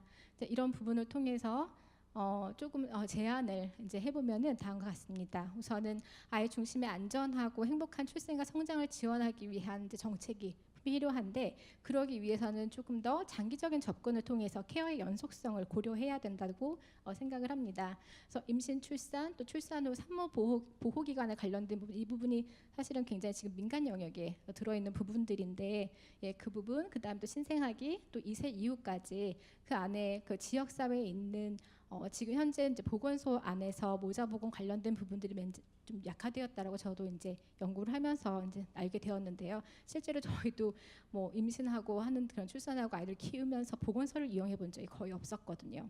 이제 그런 부분들을 조금 더 기능을 보강하고, 그리고 이제 관련된 인력들을 좀 더 지원하고, 아이들을 그 출산을 한 다음에 산모들의 어떤 건강이라던가, 이때 건강은 신체적인 건강뿐만이 아니라 심리적인 지원도 굉장히 중요한 부분이라고 생각합니다. 아까 앞에서 말한 것처럼 부모님, 그러니까 영유아 부모들 같은 경우에는 아이를 낳아 기르면서 심리적인 지원들을 받지 못하는 부분들에 대해서 어려움을 호소하고 있었거든요. 그래서 이제 그런 부분들, 그 다음에 아이들이 기관을 이용하게 되면서 그 기관 안에서의 건강에 관련된 지원들을 할 수 있는 기본적인 체계는 갖추는 것이 필요하겠다라는 부분들을 이제 제안을 드리고 싶고요. 그 다음에 어제 이제 저희 연구를 진행을 하면서 이제 환아동 관련된 알레르기를 뭐 가지고 있거나 그런 환아동 관련된 부모님들하고도 이 현장 간담회를 진행을 한 적이 있었습니다. 그래서 저희가 생각했던 것보다 굉장히 많은 수가 이제 요새는 알레르기로 고통을 받고 있고, 그로 인해서 뭐 유치원이나 어린이집에 가서도 그 활동에 참여하지 못하는 경우도 있었고, 급간식을 제공받지 못하는 경우들도 있었어요. 근데 그거는 그냥 단적인 하나의 예지만, 그 외에 여러 가지 질병을 가지고 있는 아이들이 이런 기관을 이용을 할 수 있도록 이렇게 의료적인 그런 개입들이 같이 연계될 수 있는 시스템이 필요하겠다라고 이렇게 제안을 드립니다. 또한 무엇보다 이용자들이 굉장히 불편한 것은 너무나 서비스들이 각각 곳곳에 개별적으로 파편화되어 있다는 것입니다. 이 부분은 정말 해결해야 될 그런 부분이고, 아마 여기 지금 오늘의 그런 전체 그런 주제와도 맥을 같이 하는 거라시라고 생각이 드는데요. 연계와 협력이 이루어질 수 있도록 그런 뭐 전달 체계의 연결이라던가 그런 부분들을 조금 더 할 수 있도록 그렇게 실제적인 그런 방안들을 찾아가는 것들이 필요하다고 생각됩니다. 그래서 정책 제안으로는 우선은 임산부 신생아 정보 수집 및 관리에 관련된 부분들을 이제 제안을 드렸고요. 그래야지 이제 보건소에서 임산부 등록을 하면서 어떤 가족에게 또 가구에게 지원이 필요한지를 이제 파악을 할 수 있고, 이제 그런 부분들을 서비스를 연계를 할 수 있도록 이렇게 지원이 필요할 것 같다고 생각이 들고요.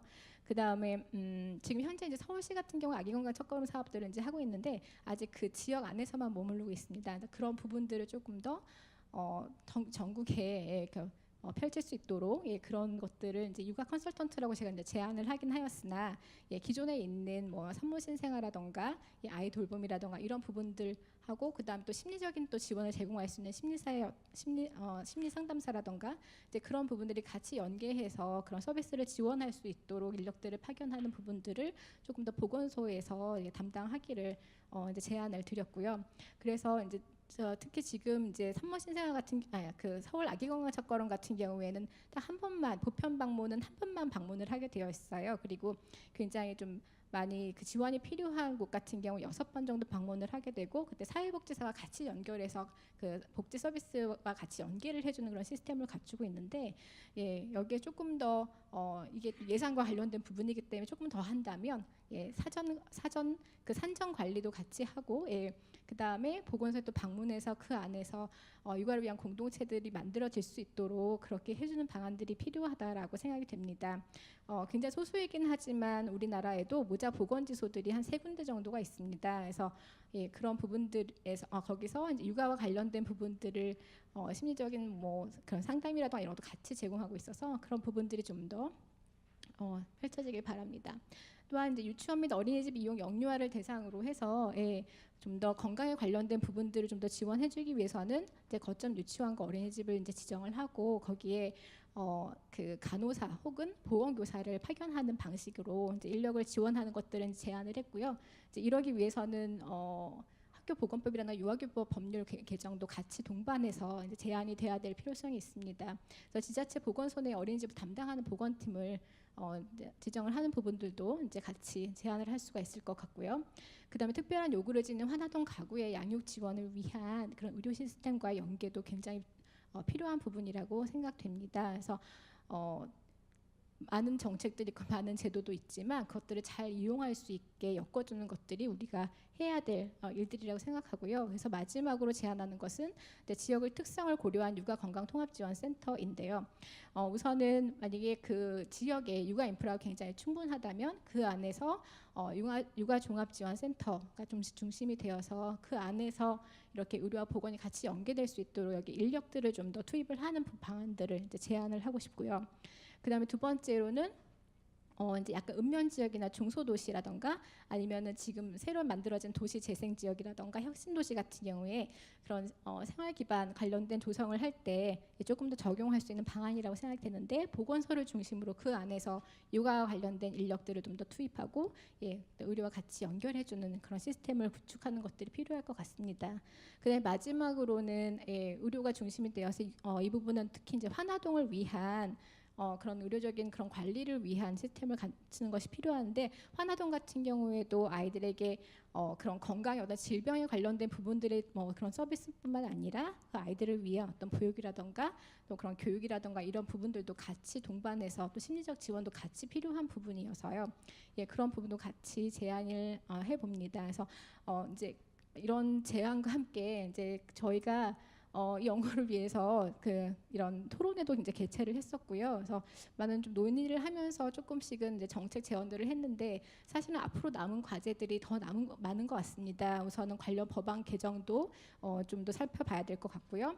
그 다음에 현재 조금씩 이제 이루어지고 있어요. 그래서 국내 모자보건지소 사업이라던가 또 양육 보건과 관련된 이런 명칭은 아니지만 지역에서 이렇게 뭔가 양육하고 그런 뭔가 이런 그 출산 지원 관련된 부분들을 센터를 설립해서 하려고 하는 움직임들이 있더라고요. 그래서 이제 그런 사례들을 좀 더 발굴해서 실제 실천 사례들을 좀 더 연구를 하는 것들이 이 연구의 후속 과제이고 남은 과제라고 생각합니다. 그래서 그런 것들을 위해서 양육하는 부분들이 이제 부모들에게는 이제 극한 기쁨이 될 수 있도록 뭔가 기존의 어떤 정책들을 조금 더 재구조화하고 다시 모아주는 그런 과정들이 필요할 것 같다는 생각이 들고요. 그를 통해서 아이들이 정말 건강하게 성장할 수 있도록 대한민국의 그런 기반을 마련하길 바랍니다. 이상으로 발표 마치겠습니다.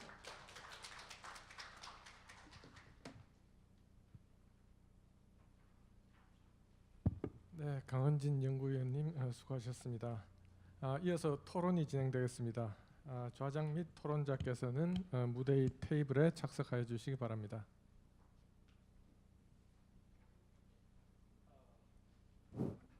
제가 시간을 지키기 위해서 이 3분 남았다고 번쩍번쩍 들었는데도 불구하고 20분이 초과됐습니다. 그러니까 시간 관리가 만만치가 않습니다. 원래 60분 돼 있는데 80분 정도 썼어요. 비교적 시간을 잘 지켜주셨는데 조금씩 오버하는 게 이어지다 보니까 그렇게 됐습니다. 지금 토론자가 5분이 나와 계신데요. 시간을 많이 못 드리겠고 5분씩 좀 부탁을 드릴게요. 근데 하다 보면 이렇게 시간이 넘어가기 때문에 제가 1분 남았으면 다시 1분짜리 이걸 보여드릴 테니까 그걸 염두에 두시고 좀 해주시기 바랍니다.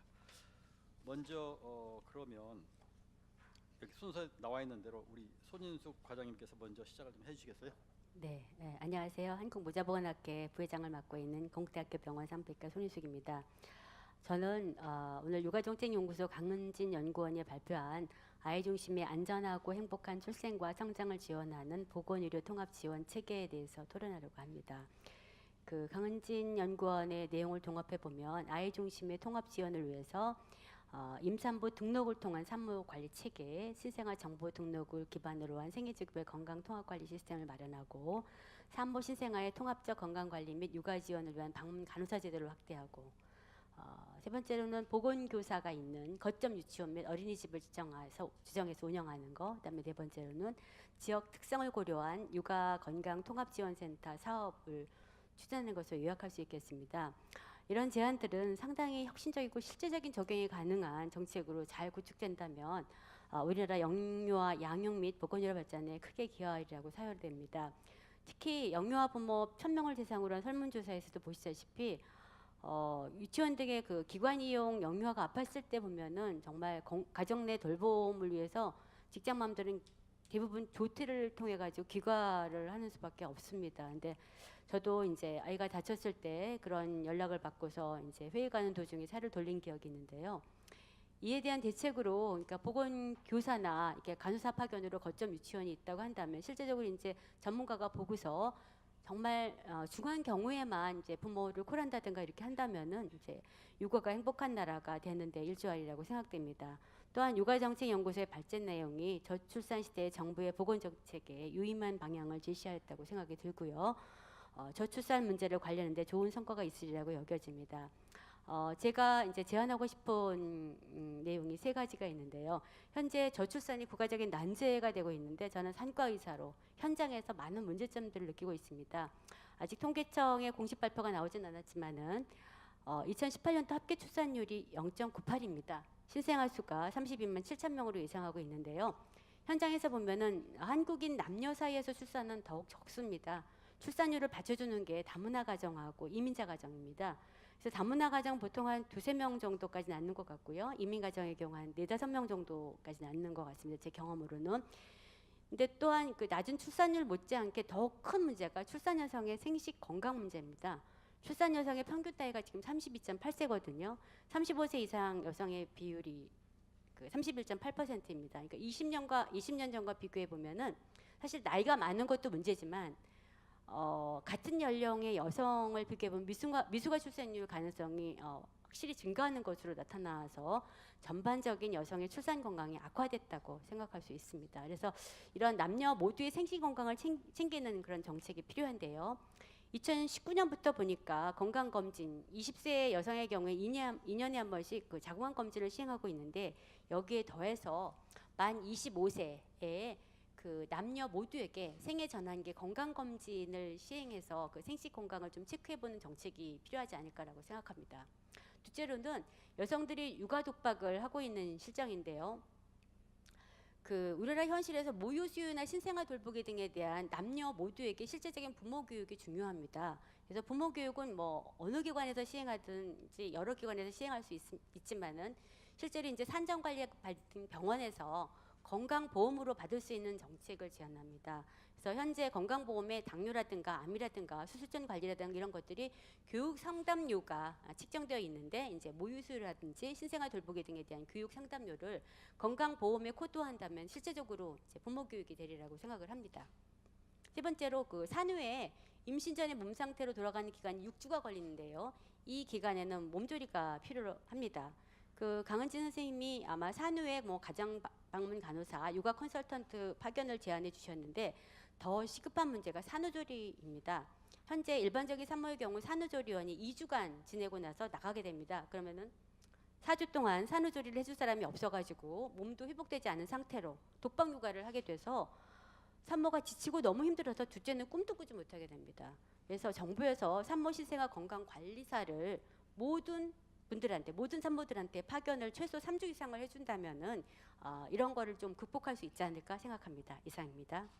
네, 감사합니다. 예, 이어서 우리 신경아 교수님께서. 안녕하세요. 저는 홍승아 선생님의 그 연구에 대해서 토론을 하려고 합니다. 일단 먼저 좋은 연구를 하시고 또 그 읽을 기회를 주셔서 감사드리고요.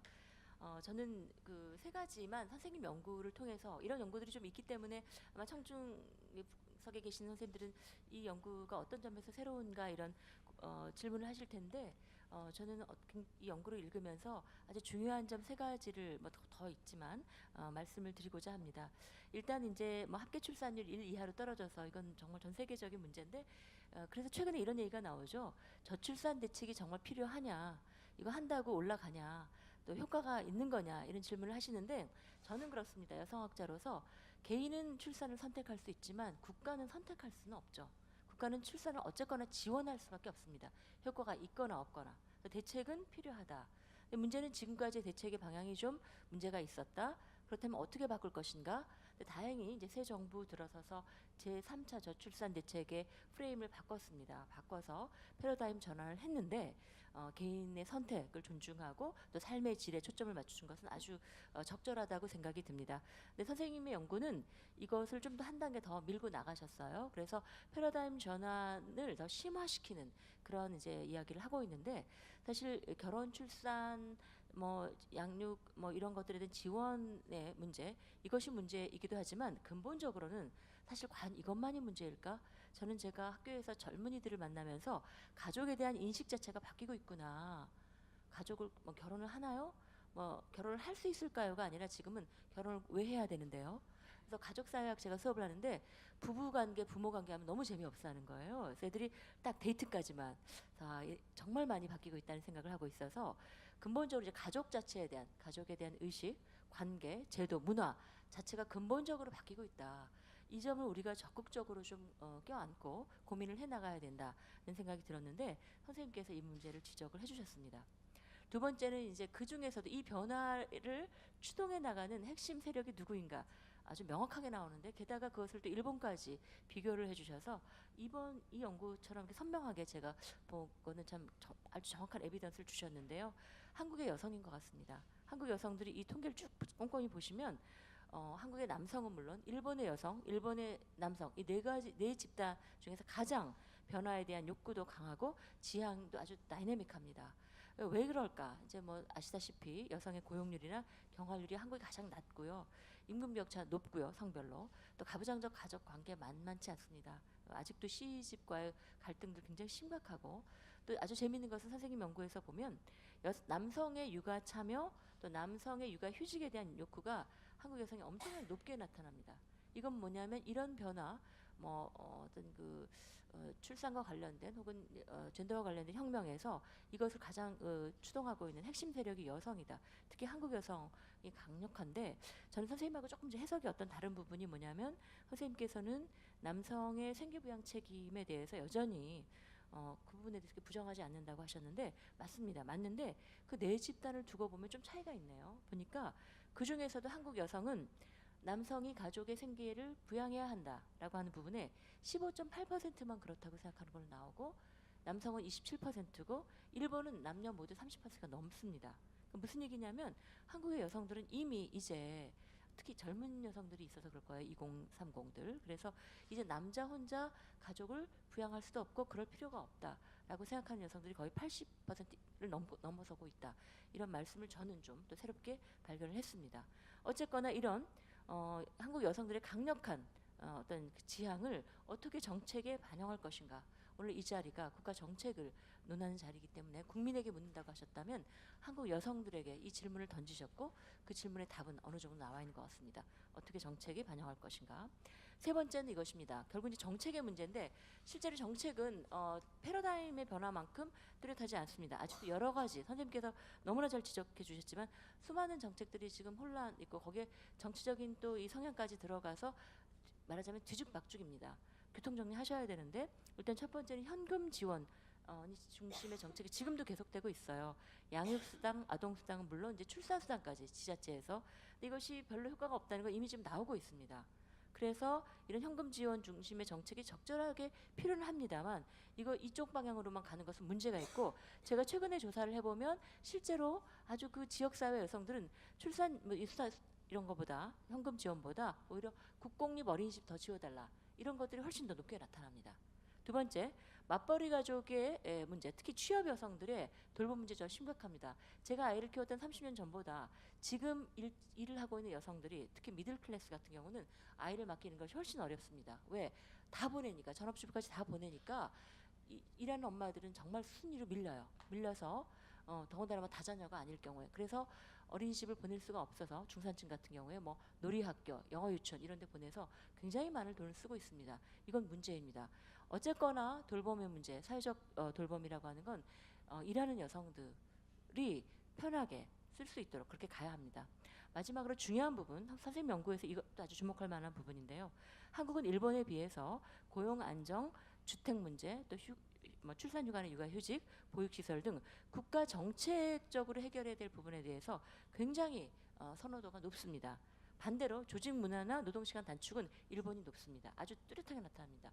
이건 무슨 얘기냐면 한국의 시민들이 고용 안정, 주택, 그리고 휴가 휴직 등 제도적인 국가의 정책적 노력에 대해서 훨씬 더 강력하게 촉구하고 있다. 이렇게 해석을 할 수 있습니다. 이 부분에 대해서 국가가 적극적으로 노력해 주시기를 부탁드립니다. 예, 이상입니다.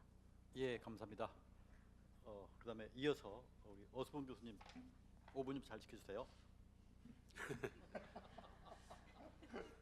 보통 이런 이제 정책 토론 이런 거 하면 재미없고 그 시간도 좀 지루하게 한데 오늘 그 발표된 4개의 논문을 이렇게 좀 그 들어보니까 제 인생이었다라고 생각을 합니다. 그래서 다 재밌게, 물론 주제들도 다 관련된 그 청년의 고용 문제, 가족의 성 역할 문제, 뭐 이런 육아, 또 저출산 이 문제들이 다 그 연결돼 있고 또 제 자신의 문제이기도 하고 보면 이제 제가 딸만 둘 있는데 그 저출산 말할 것도 없고 만혼 만산의 문제, 또 이중 부담의 문제, 또 뭐 어린이집 문제, 이런 모든 문제가 이제 제가 현재 겪고 있는 이런 것이기 때문에 아주 재밌게 들었습니다. 그 중에서 그 제가 이제 아마 그 노동연구원의 그 청년 일자리 창출 문제에 대해서 좀 한 말씀 드리고 저출산 문제에 대해서 그 조금 추가적으로 말씀드리고자 합니다. 이미 뭐 완성된 논문이고 기존에 발표된 것이기 때문에 뭐 그 결론이나 이런 부분에서 좀 추가하고 싶은 생각은 없고요. 다만 이제 그 우리 논문에서 혁신형 중소기업의 유형별 특성이나 어떤 그 시사점을 도출할 때, 물론 이제 본보고서에는 좀 더 자세하게 나와 있으리라고 생각하지만 지금 나와 있는 것들은, 발표되어 있는 것들은 되게 이제 크로스 테이블 중심으로 했기 때문에 그 이제 좀 확실한 정책적 시사를 갖는데 한계가 있죠. 그래서 특히 이제 혁신형 중소기업의 그 업력이 짧은 경우를 보면은 우리가 이제 우리 경제학에서 제일 많이 부닥치는 문제인 데이터, 그래서 그 이 서바이벌한 살아남은 기업만 우리가 조사되기 때문에 그렇지 이런 혁신적 중소기업이나 망한 기업들은 이 데이터에 나타나지 않는 거죠. 그래서 그렇지만 이제 대기업 300인 이상 대기업군은 거의 다 서바이벌한 기업들만 나타나고 있고, 그래서 그런 소위 말하는 서바이벌에 따른 이 데이터 분석에 대한 그 보정, 이런 부분들을 하지 않고서는 좀 정책 시사를 갖는데 한계가 있겠다라고 생각을 합니다.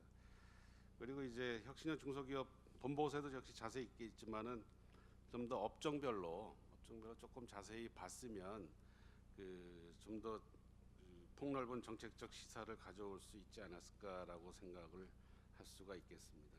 마지막 결론 부분에 있어서는 정책 지원 측면에 있어서 일터 혁신 쪽에 많은 방점을 두고 있는데 또 다른 정책 지원 과제 중에 하나인 일학습 병행 교육 훈련, 특히 혁신형 기업에서는 내부의 교육 훈련이 굉장히 중요한 과제이기 때문에 그 부분도 좀 추가했으면 좋겠다는 생각을 합니다. 저출산 문제는 뭐 우리 만인의 문제이기 때문에 문제를 보는 시각만 좀 코멘트를 하고 싶은데, 제가 30년 전에 이제 한국의 여성 노동 시장이라는 책을 쓴 이후로 노동연구원 시절에 그때는 이제 초기에 성평등 초기에 가장 대표적인 문제는 뭐였냐면 학력 차이였어요. 남성과 여성의 학력 차이에서 정책의 초점을 여성을 많이 더 많은 교육 기회를 제공하는 것, 이런 부분에 많은 초점을 뒀고, 그래서 이제 고학 역할을 촉진하는 정책들을 많이 했고, 그 결과 지금에 와서는 이제 그 최소한 학력 수준에 있어서는 물론 학력의 내용은 다르지만 거의 성차별이 없어진 정도까지 왔고, 그 다음에 부닥친 문제는 이제 노동시장의 차별 부분에 있어서 차별을 완화하기 위한 여러 가지 정책들을 이제 많이 연구했고 또 실제로 많이 이어졌고, 그다음에 세 번째 그 큰 아젠다에는 이제 육아 지원 인프라죠. 이런 부분에 대해서도 이제 많은 연구들이 있었고 정책 지원도 있었어요. 그 마지막 남은 이제 그 과제가 지금 얘기하는 가족 내 혹은 직장 내에서의 성 역할에서 평등, 이런 부분에 있어서 이제 그 마지막 숙제가 남아 있다고 생각을 합니다. 근데 이제 여태까지 그 이루어졌던 여성이 고학력화되고 노동시장의 성차별 물론 많이 있지만 최소한 공공 부분에 있어서도 성차별 이런 부분들 많이 없어지는 부분들에도 불구하고 지금도 많이 남아 있는 것을 감안해 보면 저는 오히려 시각을 그 여성의 지금 만혼, 만산, 저출산이 그 현재 여성의 가장 그 efficient choice, 효율적인 선택이라는 경제학적 가정에 근거하면 저는 오히려 이 추세가 이 성평등에 도달하는 동력이다라고 생각합니다. 그래서 이 동력을 어떻게 하면 잘 살려서 뭐 만원을 더 가자 이런 주장은 아니고, 이런 동력, 이런 여성들의 초이스를 어떻게 하면 우리가 원하는 성평등 쪽으로 가져갈 수 있는가에 대해서 이 정책적 포인트를 맞춰주는 것이 맞지 않을까라고 생각합니다. 시간이 됐으니까 이만큼만 하겠습니다. 예, 감사합니다. 이어서 이인지 교수님. 예, 저도 사실 노동경제학을 전공해서 그 옆에 있는 어수봉 교수님하고 좀 겹칩니다. 근데 제가 왜 왔나 보니까 여기 세션마다 다 학회 회장님들이 다 오셔가지고 제가 소환된 것 같은데, 사실은 어수봉 교수님이 한 6년 전에 저희 학회 회장을 하셔가지고 제가 안 와도 될 뻔한 것 같습니다. 그래서 제 사실 그 방영준 박사님이 하신 이 혁신형 중소기업과 청년 일자리 창출 중심으로 코멘트를 하겠습니다. 그러니까 사실 이 연구는 중소기업하고 혁신하고 청년 일자리 이 세 개를 이렇게 엮어놓은 연구라서 종전과는 이제 다른 시각에서 접근하고 있다는 점이 좀 참신하고요. 그래서 그 구체적인 논의보다는 제가 이 혁신형 중소기업하고 청년 일자리 창출이 어떻게 연계되는지에 대해서 좀 생각을 해봤는데, 사실 혁신이라는 게 중소기업에서 혁신이라는 게 이제 방영준 박사님 같은 경우에는 어떤 이제 뭐라 그러나 그 스타트업 기업 뭐 이런 식으로 생각하시는데, 사실 저희 한국노동연구원의 그 사업체 패널을 보면 일반 중소기업들도 혁신을 꾸준히 하고 있습니다. 그래서 한 데이터에 나타나는 거 보면 한 20% 정도의 기업이 예를 들어서 그 제품 혁신이나 공정 혁신을 하고 있거든요. 제품 혁신이라는 건 이제 새로운 상품을 출시한다는 거고, 공정 혁신이라는 거는 새로운 프로세스를 이렇게 개발을 해서 끊임없이 혁신을 하고 있습니다. 근데 이 혁신을 하는 주체를 보면 대부분 이제 어떤 혁신이라는 게 이제 획기적 혁신, 그래서 특허를 낸다 뭐 이런 거 말고 이런 그 점진적인 혁신 같은 거 보면 그 주체를 보면 사실은 어떤 그냥 R&D 부서가 있다기보다는 현장에 있는 근로자나 이런 분들이 이제 사실 그 노하우를 가장 많이 암묵지 같은 걸 많이 알고 있기 때문에 거기서 나오는 혁신이 대부분인 것 같아요. 특히 중소기업에서는. 그래서 이런 혁신이 일어나면 이제 기업이 성장을 하게 되는 거고요. 그럼 이런 기업이 성장을 하게 되면 거기에 따라서 이제 고용이 늘어나고, 또 그런 기업에는 혁신적인 근로자를 필요로 하기 때문에 또 이제 청년 고용이 는다, 이런 메커니즘이거든요. 그래서 사실은 이런 정부에서 지원하는 스케일업 정책보다도 제가 보기에는 기업 내부에 어떤 이런 혁신을 유도하는 어떤 인사관리 정책이라든가 아니면 임금 체계 같은 것들이 더 중요한 것이 아닌가 하는 생각이 듭니다. 그래서 최근 보면은 이제 노동연구원에서 일터 혁신 같은 걸 많이 하고 있고요.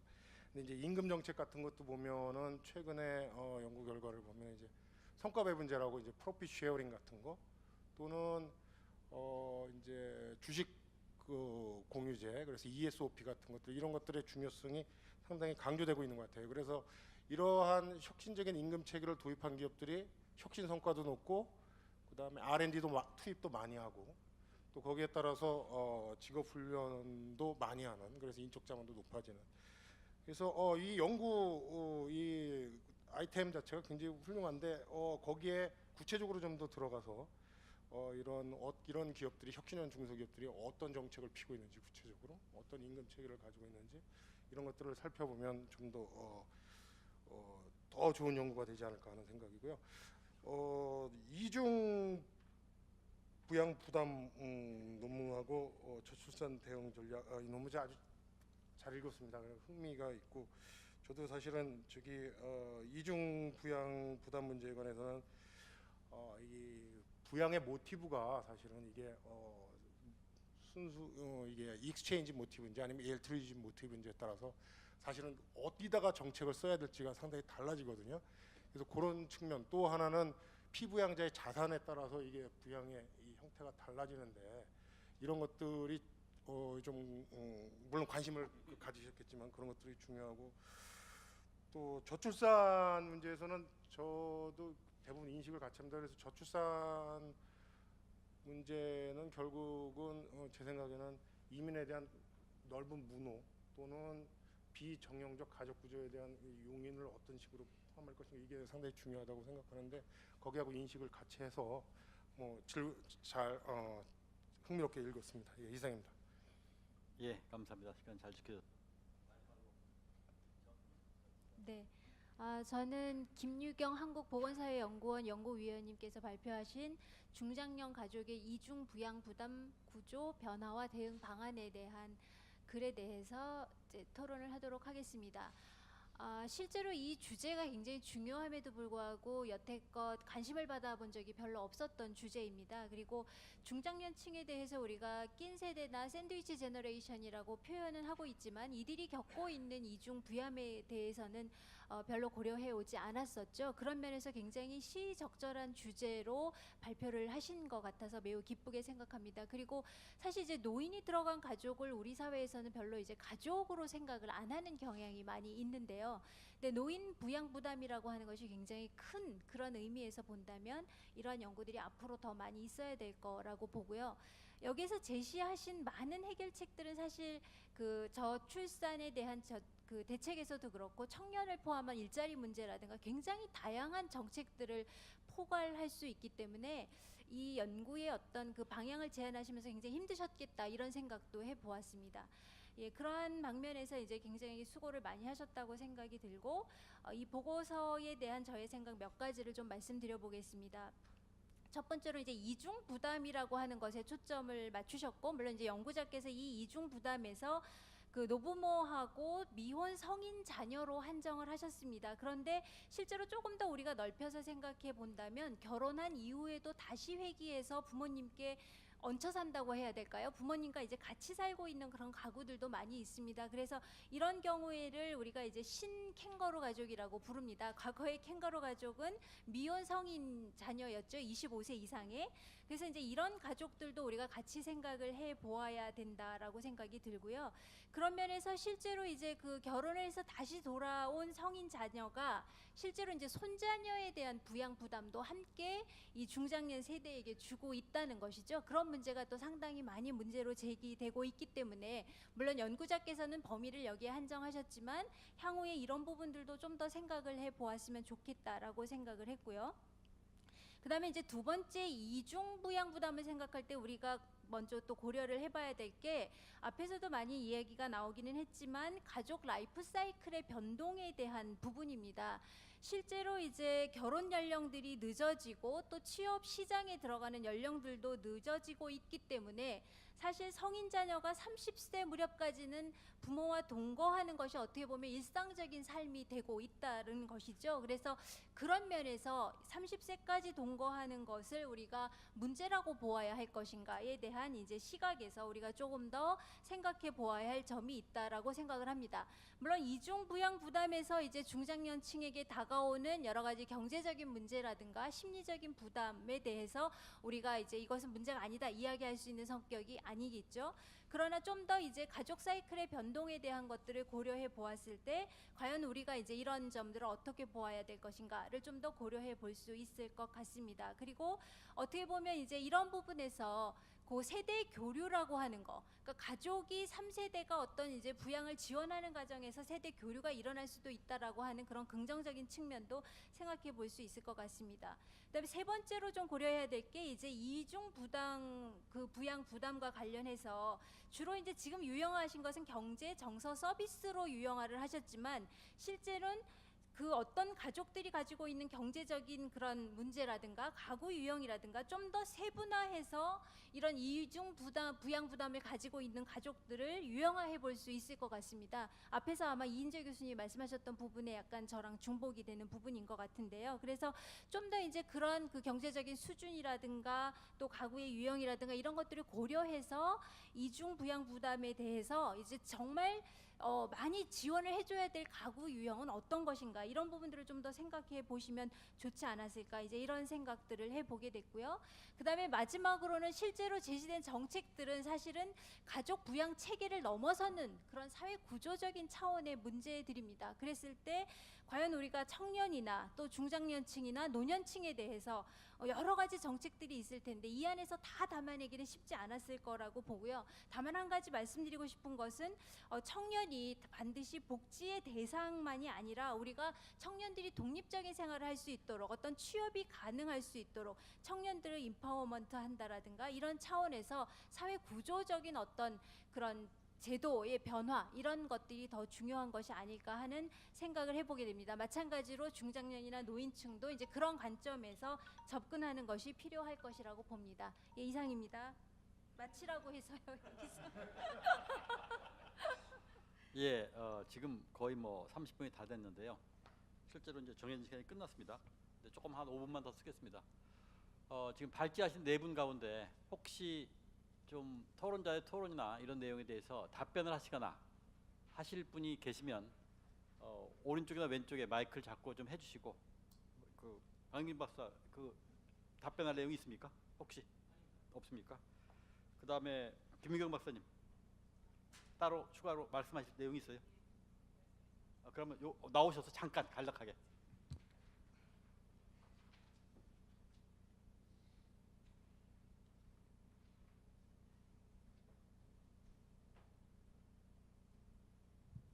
네, 굉장히 그 좋은 말씀을 해주신 토론자분께 감사드리고요. 일단은 그 캥거루 가족, 신캥거루 가족에 대한 사실은 저희가 연구 과정에서 이런 부분에 대한 연구진 간의 그 자문이라든지 여러 가지 워크샵 그리고 이제 연구진 간의 기혼 자녀였을 때 손자녀 보통 이제 돌봄하는데 이중부양하면은 더블 케어에서 사실은 지금까지 이제 기존에 이제 우리 연구보다는 좀 앞선 연구에서 그 더블 케어 쪽에서 기혼 자녀의 그 손자녀 돌봄이라든가 이런 쪽에 좀 초점을 맞춰왔습니다. 그런데 이제 지금 저희는 이제 제가 연구 목적도 말씀드렸고 연구 배경에서도 말씀드렸듯이 이제 이 신캥거루 이 부분에 있어서 기존에 많이 되었고 이제 일부 되었고 그래서 좀 가장 시급한 시리어스한 이제 그 다루어지지 않은 부분에 좀 초점을 맞춰서 이제 좀 좁혀서 저희가 연구를 했고요.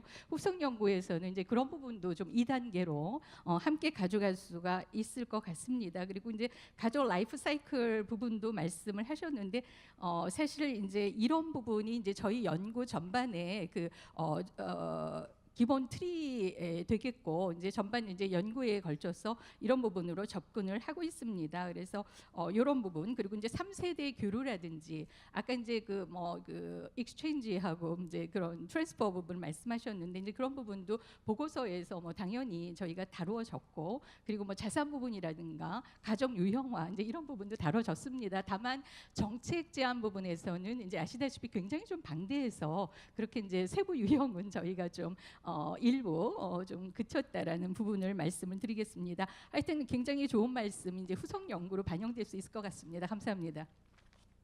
예, 박사님 혹시 답변하실 일 없습니까? 그리고 마지막으로 강은지 박사님. 예, 지금 시간이 5분까지 좀 더 썼기 때문에 5분을 더 썼기 때문에 혹시 이 청중석에서 좀 발제자나 토론자한테 하시고 싶은 말씀, 예, 간략한 거 질문해 주십시오.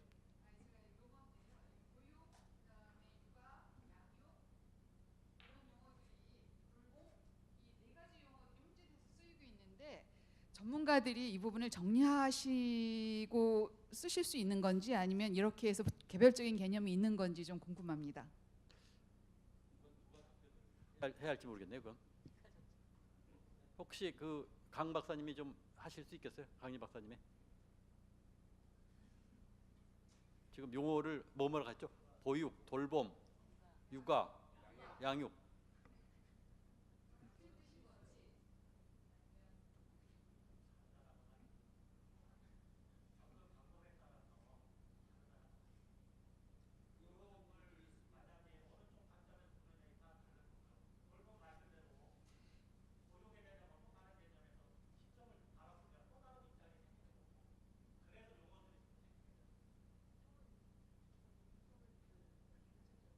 계시니까지만 이제 보육을 개인을 보육이라고 하지 않아요. 보통은 양육 뭐 한자 말은 다 다르니까 우리가 다 알고 이제 양육한다 그러고 개인적으로 이렇게 가족에서 사회적 양육보다는 사회적 보육이라는 그런 어떤 좀 이렇게 워딩이 좀 있는 것 같아요. 예. 돌봄은 노인까지 포함하는 훨씬 더 포괄적인 개념입니다. 거의 말씀을 하셔가지고요. 제가 아주 약간만 덧붙이면은 돌봄은 말씀하셨듯이 아이들뿐만이 아니라 노인 돌봄, 또 장애인 돌봄, 그리고 환자에 대한 돌봄. 그래서 돌봄은 케어에 초점이 맞춰서 굉장히 포괄적이고요. 가장 유사하게 쓰는 것이 양육과 보육인데 일단은 그 보육이라고 하는 것은 사회 제도적인 측면에서 보육 정책, 제도적인 측면에서 이 이야기를 할 때 양육의 사회화라고 하는 측면에서 보육이라고 하는 말을 많이 씁니다. 사실 영어로 표현하면은 모두 다 케어이기 때문에 비슷비슷합니다만은 우리나라에서 사용하는 맥락에서 그렇게 말씀을 드릴 수 있고요. 양육이라고 하는 거는 지금 말씀하셨다시피 좀 더 개별적인 것에 개인과 가족의 그러니까 사적 영역에 초점이 맞춰져 있을 때는 양육이라고 합니다. 공적 영역에 초점이 맞춰져 있을 때는 보육 정책적 측면에서 아까 말씀드린 대로 보육이라고 하고요. 그 다음에 이제 육아라고 하는 거는 이 공적 영역과 사적 영역을 모두 포함하는 범주에서 육아라고 하는 말을 많이 사용을 합니다. 그래서 사실 뭐 한자로 표현하거나 영어로 표현하면 비슷비슷하기 때문에 혼선이 있기는 하겠지만은 굳이 구분을 한다라고 하면은 그렇게 접근할 수 있을 것 같습니다. 예, 감사합니다. 이어서 그 질문을 이 질문만 막 받고 마무리하겠습니다. 저는 오래전에 퇴임했습니다. 아마 제가 여기서 제일 고령자 아닌가 싶은데요. 오늘 발표도 훌륭했고 토론도 훌륭했고 이것이 정책으로 반영되면 그래도 많은 개선이 있지 않을까 하는 기대는 됩니다. 근데 제가 오늘 한 가지 충격받은 단어에 대해서 한 가지 다른 관점을 말씀드리고 싶었어요. 육아정책연구소 발표하신 양육이 극한의 고통이다. 이렇게 해서 제가 사실은 충격받았네요.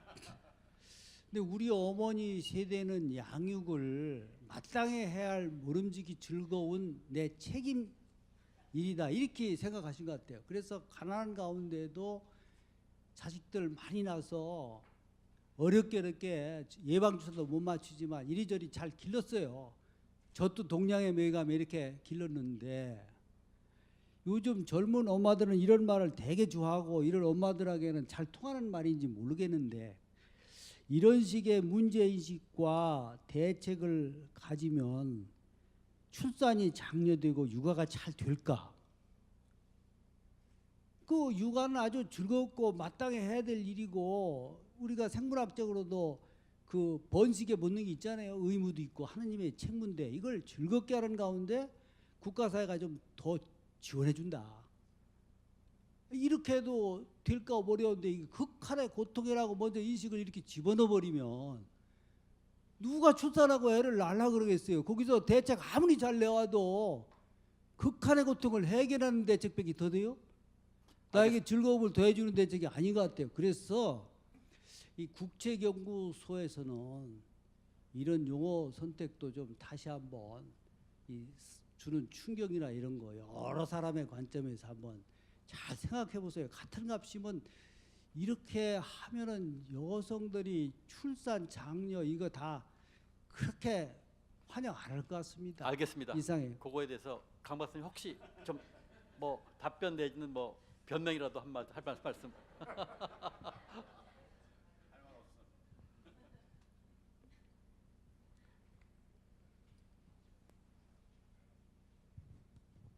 저희가 그 관련된 부분들은 그 극한 직업이라는 그런 영화를 패러디하면서 그것들을 이제 한 것이고요. 근데 뒤에 말씀드린 것처럼 그것이 무한의 기쁨이 되도록 그렇게 연구소에서도 지원을 할 수 있게끔 해야 되지 않을까 생각이 듭니다. 근데 사실 저도 이제 일하면서 아이를 키웠던 입장에서 저도 굉장히 그 시부모님께 많은 도움을 받으면서도 그 육아하는 그런 과정들이 쉽지는 않았어요. 하지만 그 과정이 정말 기뻤기 때문에 지금도 굉장히 자부심을 가지고 있는데, 근데 그 여성들이 일하면서 또는 여성들이 그 전업주부로 일하면서도 전업주부로 있으면서도 육아하는 것들이 사실은 쉬운 일은 아닙니다. 그래서 그런 부분들을 연구소에서 또 지원해주고 관련된 정책들을 펴는 것이 저희들의 역할이 아닐까 하는 생각이 들어서 그런 이제 용어에 관련된 부분들은 그렇게 했던 것이고요.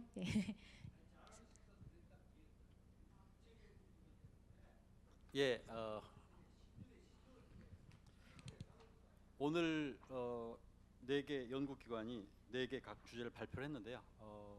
사실 이런 경험이 굉장히 드뭅니다. 각 연구기관들이 그 중에서 이제 대표적이거나 아니면 좀 밖에서 같이 공유하고 싶은 이런 연구 주제를 각각 뽑아서 각 발표를 하고 그걸 공유하고, 그리고 그뿐만 아니라 사실은 대국민 보고를 했는데 관심 있는 학자들, 그다음에 우리 또 연구기관에 계신 분들, 그리고 개별적으로 관심 있는 여러 시민들 이렇게 참여를 해서 오늘 굉장히 새로운 시도를 했는데요. 서로 연구기관들 간에도 여러 가지 좀 이렇게 새로운 다른 분야에 대한 인식이라든지, 그다음에 연구 성과에 대한 공유나 이런 것들에 도움이 있다고 생각을 하고요. 굉장히 좋은 출발이라고 생각을 합니다.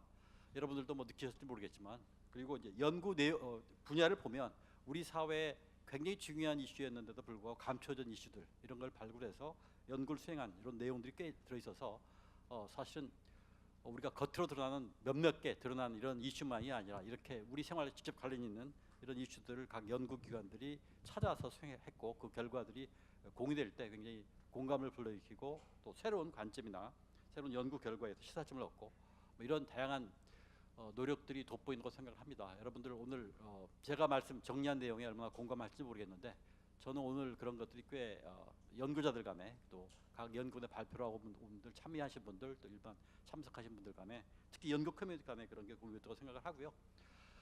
오늘 발제를 위해서 지난 1년간 연구를 하기 위해서 고생하셨던 발제자들, 그다음에 이것들을 좀 읽어보시고 또 유익한 코멘트를 해주신 토론자들, 그리고 처음부터 끝까지 열심히 경청해주신 여러분들께 감사를 드리고, 시간을 꼭 지키지 못했지만 그래도 지키려고 나름대로 노력을 했습니다. 여러분 모두 감사합니다. 박수를 한번 이렇게 격려해 주시기 바랍니다. 이상 마치겠습니다. 네, 공지사항 한 가지가 있습니다. 오늘 세종국책연구단지에서 버스로 오신 분들은 지금